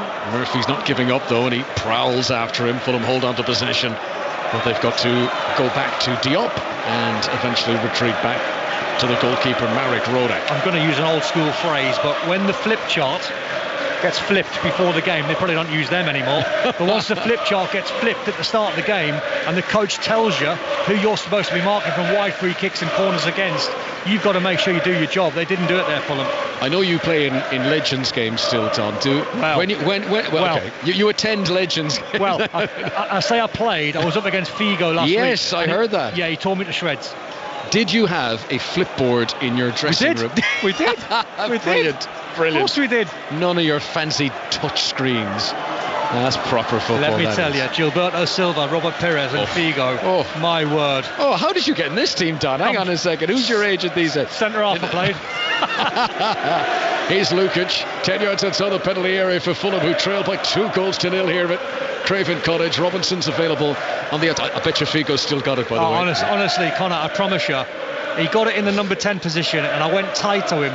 He was like an oak tree. I bounced about 5 yards off him, and I was like, wow. Oh, what a player, Figo. Here is Kenny Tete for Fulham, and he hoists an enormous high delivery into the penalty area, just way too high for Muñez. And same old story for Fulham. They are getting into crossing positions, they are getting to the edge of the Newcastle penalty area, but they cannot be incisive from that position. Silva's going to make a change just a little bit too late. I wonder if there's a little bit of what if, should I made the change at 1-0. Now it's 2, it's a long way back. Right, on comes Tom Kearney. He will replace Andreas Pereira. So Andreas Pereira, who had a few decent touches but hasn't been able to provide opportunities, and it will be an opportunity now for the fresh legs of Tom Kearney to come in and play in that similar role and see if he can be any more effective, as Fulham need not 1 but 2 goals just to get this to a replay at this stage. Plays into Newcastle's hands though, because the Fulham gamble and get more bodies forward. You can imagine Newcastle on the counter. They take their time, they might get more chances in the game. Forward from Diop, but that's meat and drink for Dan Burn. He'll just shepherd it back to the goalkeeper Dubravka. Fulham in need of fresh ideas. Yeah. And they need Willian on the ball, need service into the front men. But I think he pointed out rightly enough, I think when they've got in wide areas, the quality hasn't been good enough. Fulham have got Everton here on Tuesday. After that it's Burnley away, Bournemouth at home. Newcastle will travel to Aston Villa on Tuesday in the Premier League. Tete to the byline, and across slides Dan Burn to put it out for a throw. I find that the assistant, when they raise the flag when it's right out by the corner flag, they should be more emphatic as to whether it's a throw or a corner. On behalf of the Commentators Union, I'm putting that on the next AGM. Any other business? Does the 2 hands above the head not give it away? Did he do that though? No, he didn't do that, did he? I'm teasing. He was a little bit late. This is Kenny Tete to take what is a throw-in. Gives it back to Tete, now Diop. Patient Fulham teammates waiting in the middle, but they've got to go back into their own half. I think Newcastle might get another, I just think they're committing bodies forward. They're lacking the confidence now. That's better from Muñoz. Bit of strength being shown. Now Reid, just outside the penalty area on the right-hand side, gives it to Tete into De Cordova-Reid. Fulham have got their Harrison Reid and Bobby De Cordova-Reid. And it's another delivery in, too high for Muñoz. He sort of leaped forward like a salmon there. I think he was implying he was pushed. Robinson with a shot from the edge of the area.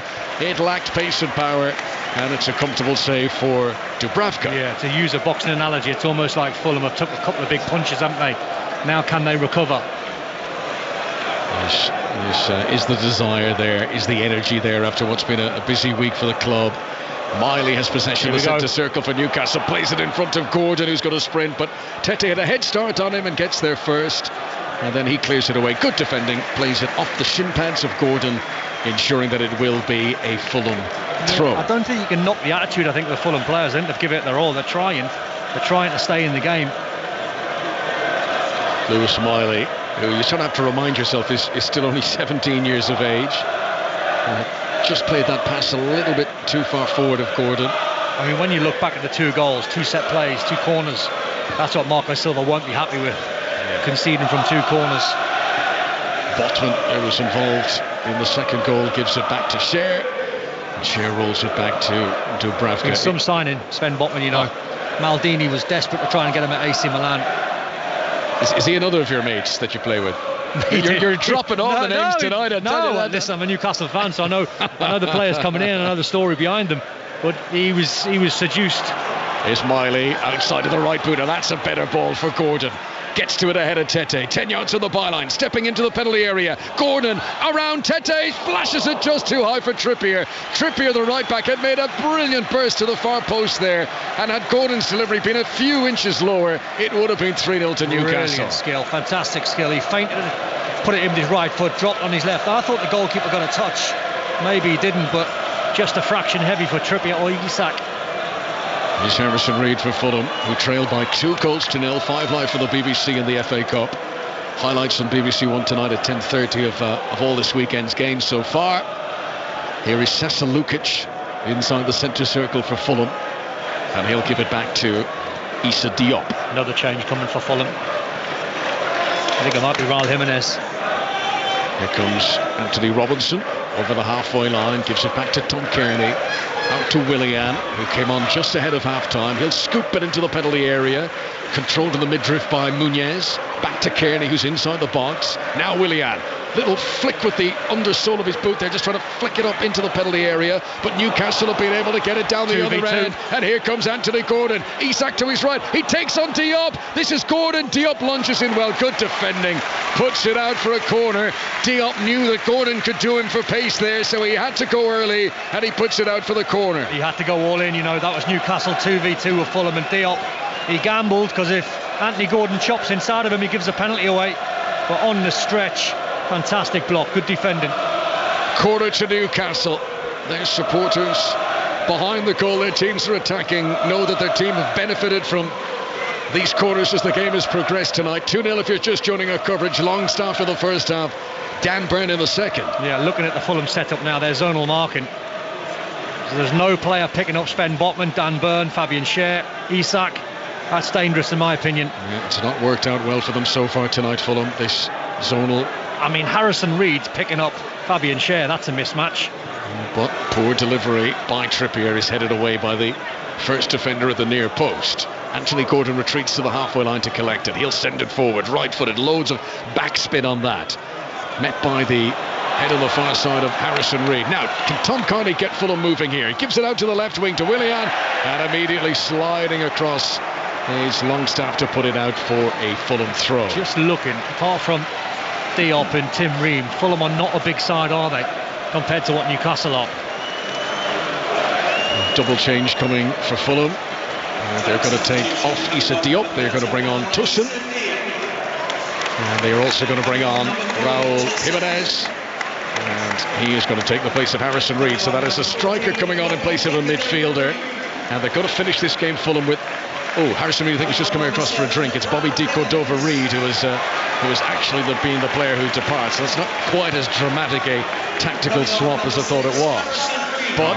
change of shape, maybe. Now going with Muniz and Raul Jimenez up front. Raul Jimenez, who got 4 goals in 4 games in December. He is yet to score in 2024.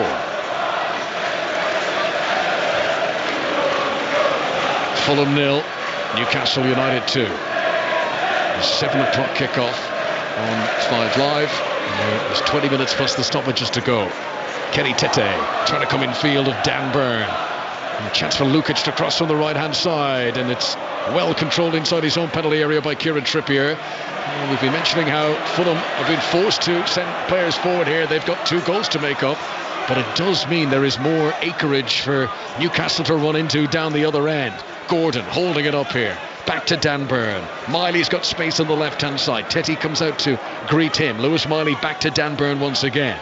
Fulham chasing shadows at the moment. A whirl of passes from Newcastle back into their own half to Fabian Schär. I mean, Eddie Howe will be so disappointed if they were to let this lead slip. This should be a situation that Newcastle shut the door on Fulham now. Yeah, now with 20 minutes to go, 2-0 up away from home. You keep hold of the ball, dominate possession, take the sting out of the game, quieten the crowd, be professional. Fulham have made another change. Joe Palhinha has come on in place of Harrison Reed. So something more like their first choice side now for Fulham. But has Marco Silva left it too little, too late? Free kick to the home side. Joe Palhinha to take it on the halfway line. Gives it back to Tim Ream. Tosin.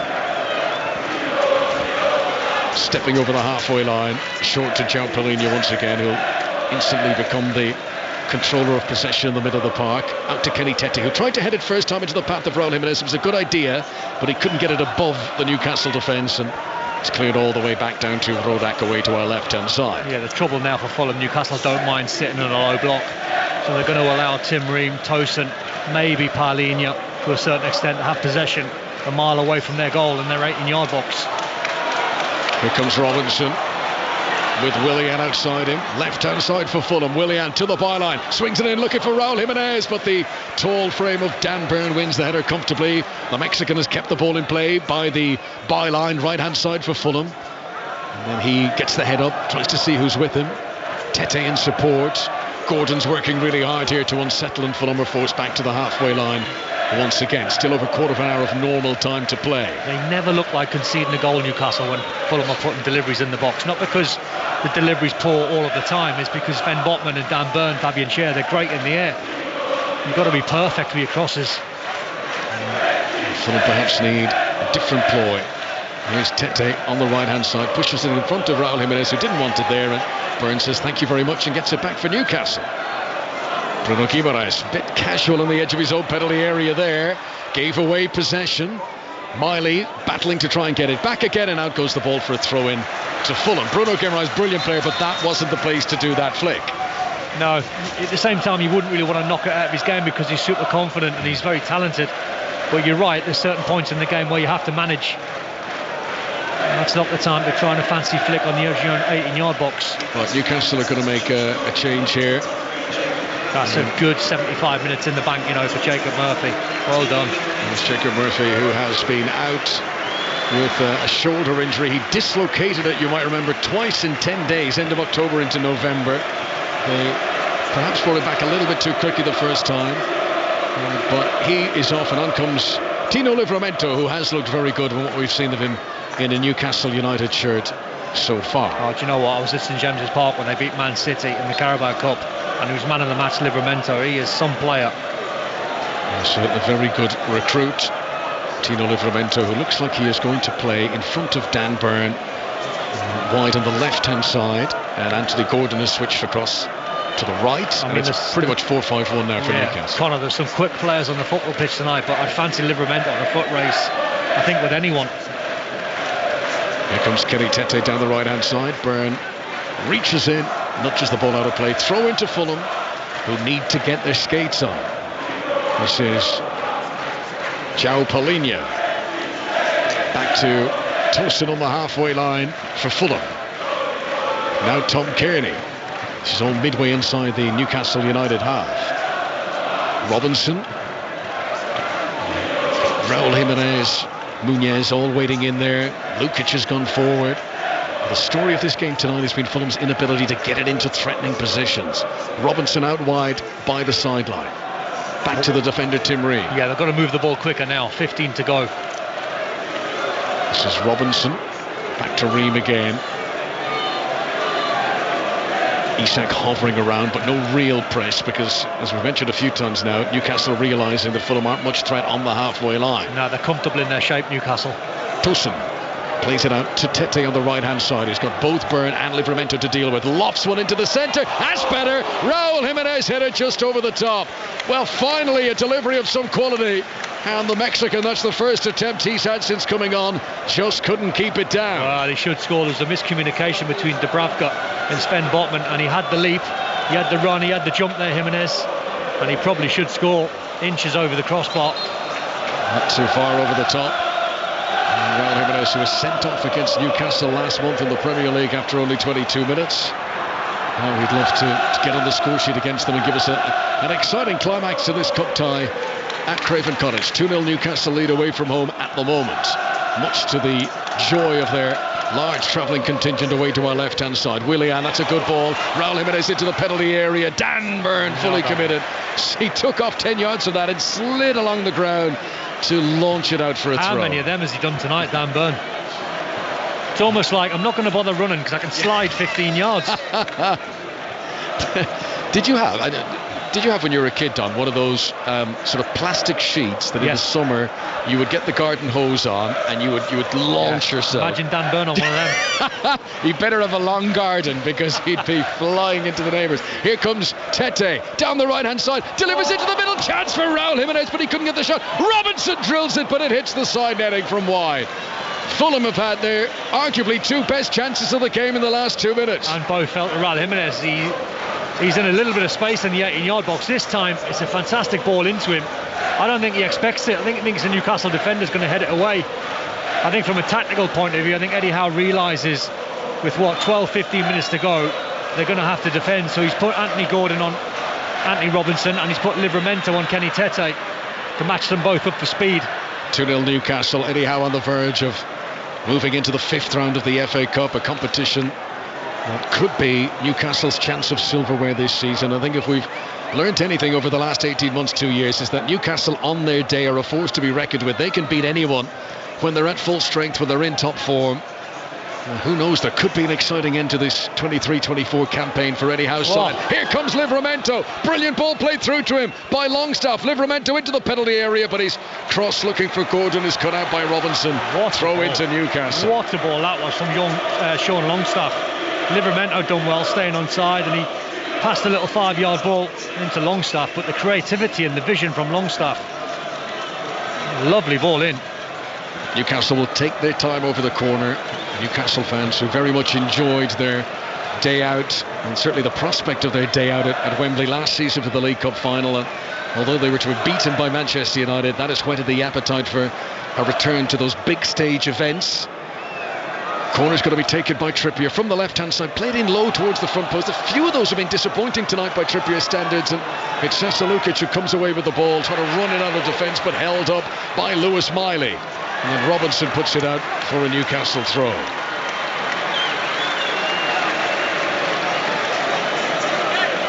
Mentioning that League Cup final last season, Martin Dubravka, the Newcastle goalkeeper, ended up with the League Cup winners medal last season because he played in the competition for Manchester United during his loan spell at Old Trafford. I was there that day. I actually thought Newcastle played really well against Man United. I thought it's had too much know-how on the day. Did you keep your top on? Livramento beaten in the air by Tete. Big leap from Dan Burn. Head tennis with Tosin. João Palhinha tries to flick it away. Fulham need control possession. They do not have it at the moment, and we've moved into the final 10 minutes of a game that is Newcastle's to lose now, that's for sure. 2-0 in front. Longstaff and Byrne the goal scorers. Dubravka plays it to Fabian Schär, who was booked very early in the game but hasn't been put under any sort of pressure by Fulham forwards. That's a great ball. Look at that. Picking out Isak just outside the Fulham penalty area, and he can't control in the end. And Tosin's able to help it back to the goalkeeper, Roda. He was onside as well. Just couldn't take it any stride. Cruyff turned by Tim Ream to elude Anthony Gordon. Fulham fans enjoyed that. They've not had much to be pleased about tonight. Robinson brings it into Newcastle territory once again. Here is João Palhinha trying to send it over to the near touchline to Tete. Easy pickings for Dan Burn. Lukic gets it back for Fulham. Livramento leaning into him in the bright pink boots. Lukic spins away, veers infield, and lays it back to Tom Kearney. Kearney out to Willian, who you feel Fulham have got to get in the game a bit more. The Brazilian cuts in off the sideline, gets it back again from João Palhinha, but he can't receive it properly on the edge of the penalty area. Newcastle regain possession. Bruno Guimarães up towards the halfway line to Isak. Now Lewis Miley's got a few options here. Looks up and sees that Livramento has taken up a position on the left wing. Look at Dan Burn. Where's he get the energy? Bursting his way into the penalty area, drags a few defenders away. Lewis Miley holds onto it on the left hand side for Newcastle. So this is where Newcastle are confident now, and they're strong, because Fulham are being trying to be aggressive with their press, but Newcastle are playing through them, and every time they find a green shirt past the halfway line, if they want to get 3 they can, but they might just protect the scoreline. So already into the FA Cup 5th round, Maidstone United, they're the big story, having beaten Ipswich at Portman Road earlier on today. Luton are into the 5th round. Leicester City and Brighton too. As things stand, Newcastle here about to join them. And last night when there were 4 games and only one team definitely went through to the 5th round, that was Manchester City, who won away at Tottenham, but there'll be replays between Sheffield Wednesday and Coventry, Chelsea and Aston Villa, and Bristol City and Nottingham Forest. That 5th round draw, which takes place about 2:10 tomorrow, and you can listen to it live right here on BBC Radio 5 Live. Well, you wouldn't want to draw Newcastle to St James's Park, that's for sure.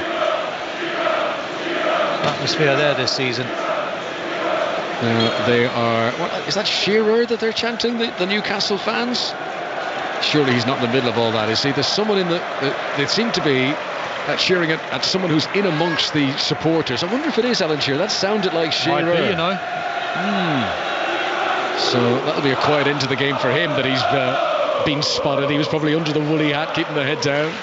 Right in amongst the Newcastle fans, who are thoroughly enjoying themselves now. It's been a good night for Eddie Howe's team. Scoring just before half-time, scoring just after the hour mark, and 2 goals in front. This is João Palhinha. It has to be Shearer, doesn't it? They're singing his name repeatedly now. I don't know. I'm hearing Mirandinha. Tete to the byline right-hand side. Tries to cross it. Who are you hearing there, Connor? Oh, we spotted him. We spotted him with his woolly hat on. He's there. He's right in amongst it. He's there with his daughter Chloe tonight. Alan Shearer in amongst the supporters, and he's not incognito anymore. Have they took that long to spot him? Here comes the ball into the penalty area from the right hand side from Willian. Dan Burn gets up and heads it away. Fulham trying desperately to rouse a comeback here, but they're making hard work of it. Willian to Tete outside the penalty area, right hand side as they come forward. Back out to Tete again from Willian, stretching at the byline. Poor, weak, tired actually cross from Kenny Tete. And he's doing no damage with that as Isak goes down, challenged by Willian midway inside the Newcastle half. Tom Kearney has the ball, gives it back to Willian. 10 yards outside the penalty area that Fulham attack. Newcastle fans are hardly watching the game now. They're just singing love ditties to Alan Shearer. Willian clips it into the box, but it bounces away from everyone. And that's been the problem tonight. They have been in around the Newcastle penalty area all evening, but they've not been able to create anywhere near enough to. And that's why the Newcastle fans are singing, because they know with about 6 minutes left on the clock, they are going through, because Fulham now are losing hope. Kieran Trippier's got a little knock. That'll be a worry. So Newcastle, it would appear, are going to be forced into a late change here. As Kieran Trippier is down on the edge of the penalty area. Newcastle, we mentioned they got Villa away on Tuesday in the Premier League. After that, Luton go to St James's Park, and that's followed by Nottingham Forest away. There'll be a fifth round tie presumably wedged in there, barring a miraculous comeback by Fulham here. Mind you, we've seen stranger things. There have been so many late twists in football games this season. Trippier walking off slowly. There's probably no point risking it at this stage. 2-0 up. Yeah, that's exactly that. If you've got any sort of knock, it's not worth taking a chance. So who's going to come on here now for Newcastle? The board is lifted up, and it's going to be Emil Kraft, the lesser spotted Emil Kraft, who's had a lot of injury problems in recent times, and he is going to come on. His last Premier League start was May 2022, and he has had a few cup appearances, a couple of League Cup games earlier on this campaign, but we've not seen much of Emil Kraft, and he comes on in place of Kieran Trippier here at right back. Not long to go, 4 minutes plus the stoppages. This is 5 Live on the BBC, the Emirates FA Cup 4th round. And Fulham about to cap what has been a disappointing week, having lost the League Cup semi-final against Liverpool on Wednesday, and now on their way out of the FA Cup. And again, both these cup defeats coming at home, assuming that this is how it does stay. Throw into Fulham. Kenny Tete to take. To be fair to Fulham fans, not many of them making their way towards the exits. 1 or 2 obviously, but they're hanging on to see if there could be a late twist here. Raul Jimenez put under pressure by Livramento. Ream clears it away for Fulham, but it's just a blast up the centre of the field, straight at Fabian Schär, who gets it back for Newcastle. Then there's a foul on Longstaff, and that's a free kick to the visitors, who will again take their time. That's good central midfield play, that from Sean Longstaff. He knew that he was under pressure from Raul Jimenez, so he just protected the ball. So Botman has possession at the back for Newcastle, gives it into the midfield to Bruno Guimaraes. All the noise at the moment coming from Newcastle fans away to our left. Ball played forward, over the top by Fabian Schär, received by Fulham's Anthony Robinson, who's still got energy in the legs this late on, but runs into an opponent, loses out. I think it's Bruno Guimaraes, and the ball goes out for a throw-in to Newcastle. Newcastle bossing it, really, completely thwarting any Fulham attempt at a comeback. I don't think they've been first class tonight, but I don't think that'll worry Eddie Howe whatsoever. Gordon back to the halfway line. Emil Kraft closed down from short distance. The ball goes out for a throw-in to Newcastle. You are looking at a Newcastle side that have lost 4 on the spin, so confidence is not going to be particularly high. But I think you mentioned something valuable before the game, Connor, in the 2 weeks that Eddie Howe's had to work with the players on the grass. I think that's so important for him. This Newcastle, whose run of games back over the 10 matches has not made very pretty reading when you look at their results on the fixture list. They had the win against Sunderland in the 3rd round of this competition. They beat Fulham here in mid-December, but that's been it in terms of victories since the 2nd of December. Here comes Livramento down the left-hand side. Newcastle fans would love a 3rd goal to really put the cherry on top. Here's Bruno Guimaraes, urged to shoot from well outside the penalty area. He turns a deaf ears to those calls, keeps it moving towards Kraft on the far side, back into Longstaff, who's already on the score sheet. Bruno Guimaraes will give it back to Botman. And this is sensible game management from a Newcastle United team who know that they've got this wrapped up now. We've got 1 minute of the 90 to go. There will be quite a few minutes, I would have thought, of stoppages. We've had injury delays, we've had VAR checks in this second half. I'll tell you what's been quite noticeable. Like, you see it easier on a tactics board. Whenever Newcastle are in a little bit of trouble or trying to play it from the back, Cher's starting the move by playing a drop little ball from the right-hand side into the centre circle, so Isak knows exactly where to be when Fabian Cher picks up the ball. It's not like he's hoping it's going to be delivered in behind. He works his way inside the centre circle, and they're just dropping little balls into his chest. Yes, it's been better execution of the game plan tonight from Newcastle, that's for sure. Too much hit and hope for Fulham. Miley plays a great ball in front of Isak. He's into the penalty area now. Tosin gets back goal side. Livramento's with Isak. Gives it back to the Swedish international. Does a little drag back turn. Then down goes Miley. He wants a free kick. Referee was right beside that but says no. Isak will play on. Tries to run into the penalty area. Loses it on the edge of the box and Tosin will clear away. Yeah, just tried a little skill on the edge of the box there, Isak. I thought it was a foul on Miley, I must say. I don't think the referee's seen it. Into stoppages, 6 minutes been added on. Fulham 0, Newcastle United 2. Robinson will battle on for Fulham.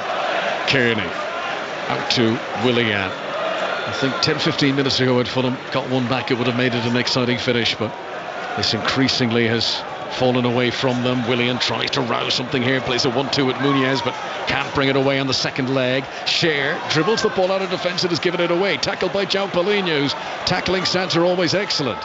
Here is Robinson to the edge of the penalty area that Fulham attack. He's got Willian inside him.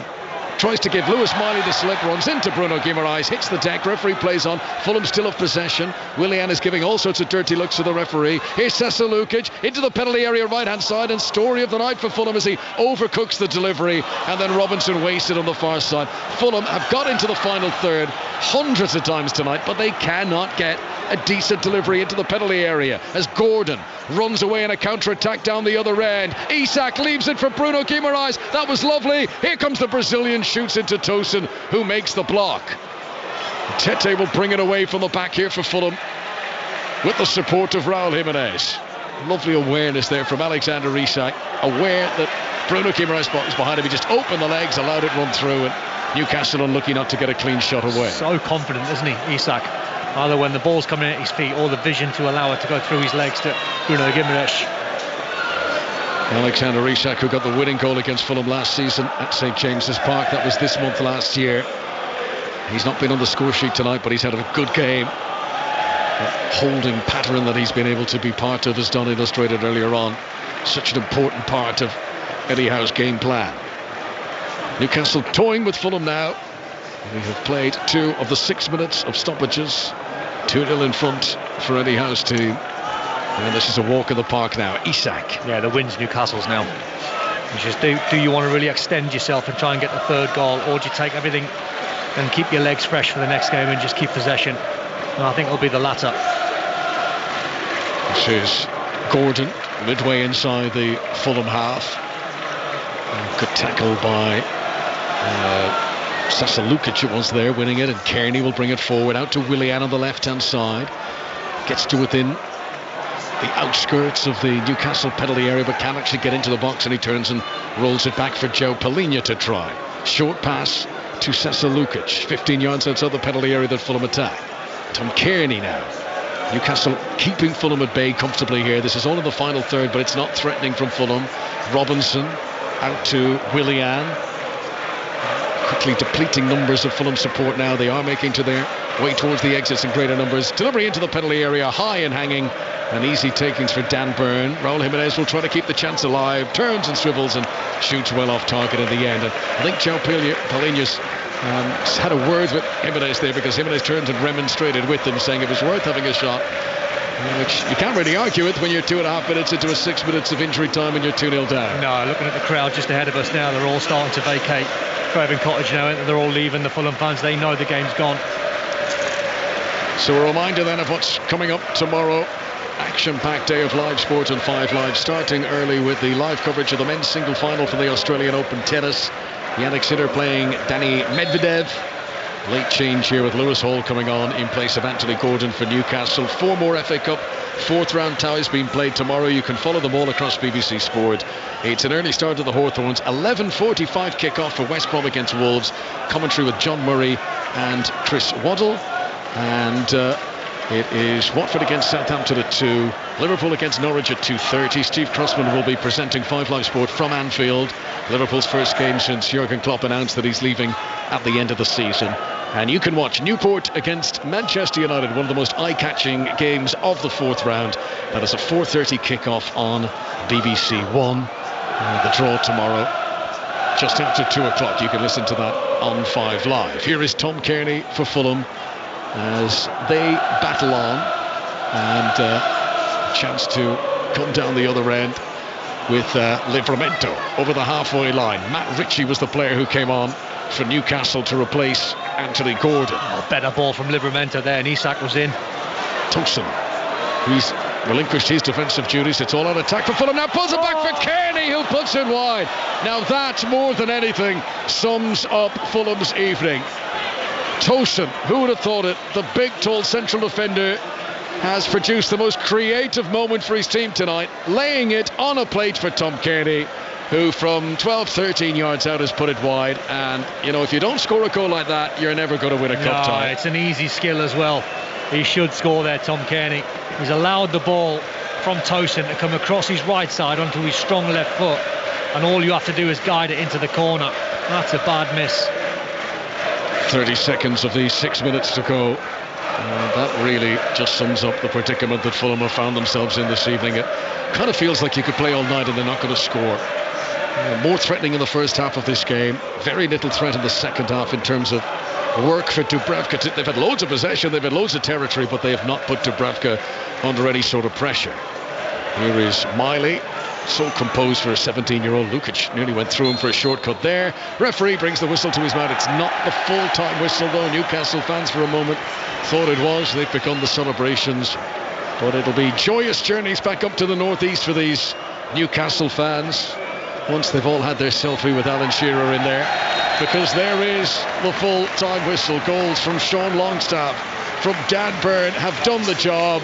And truth to say, Don Hutchison, they've done it comfortably. Do you know what? They didn't even play well. Newcastle will play better than this, but Fulham just, I think, were rocked, off the back of the League Cup semi-final against Liverpool. They come into the game, they made, I think, too many changes. They didn't play their strongest 11. Paulinho didn't play, Willian didn't play, Raul Jimenez didn't play, Tom Kearney didn't play. I understand with a high volume of games you have to make changes, but Newcastle, I think, easily deserved their win. I think Marco Silva will be devastated at the manner of the loss, because Newcastle didn't really cut them open too many times. They lost 2 bad goals from corners, and that upsets any coach. Sticky patch of form for Fulham, really. You stretch back over the last month. Just beyond that, they had a very eye-catching win against Arsenal, of course, on New Year's Eve. But apart from that, the third-round win against Rotherham's been the only win that Fulham have had, stretching back to early December.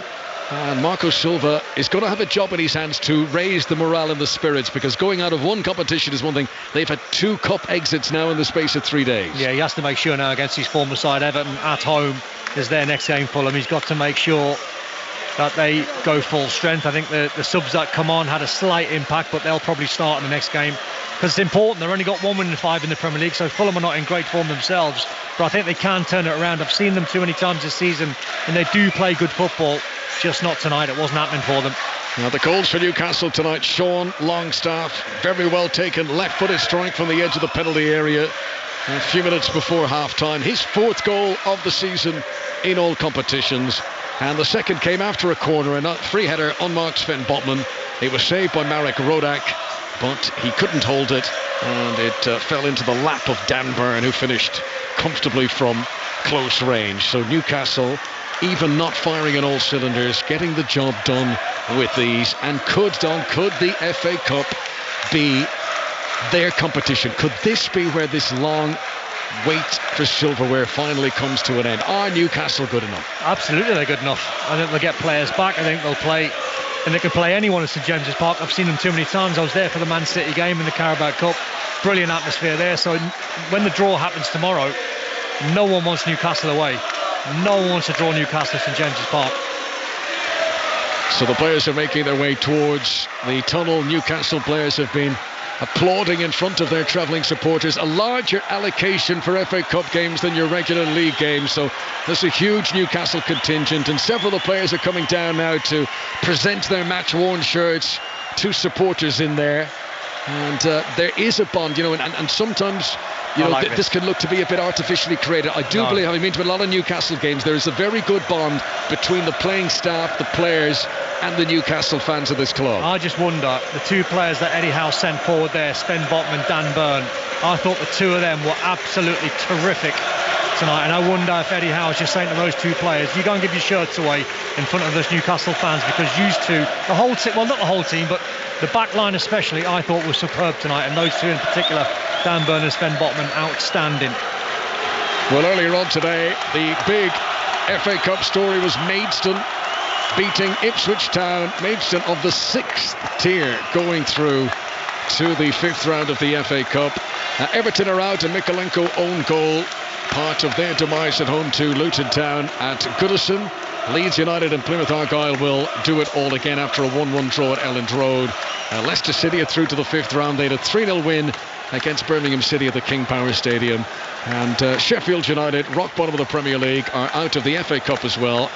Brighton winning at Bramall Lane by 5-2. More FA Cup action to come tomorrow. Will be all across it on 5 Live.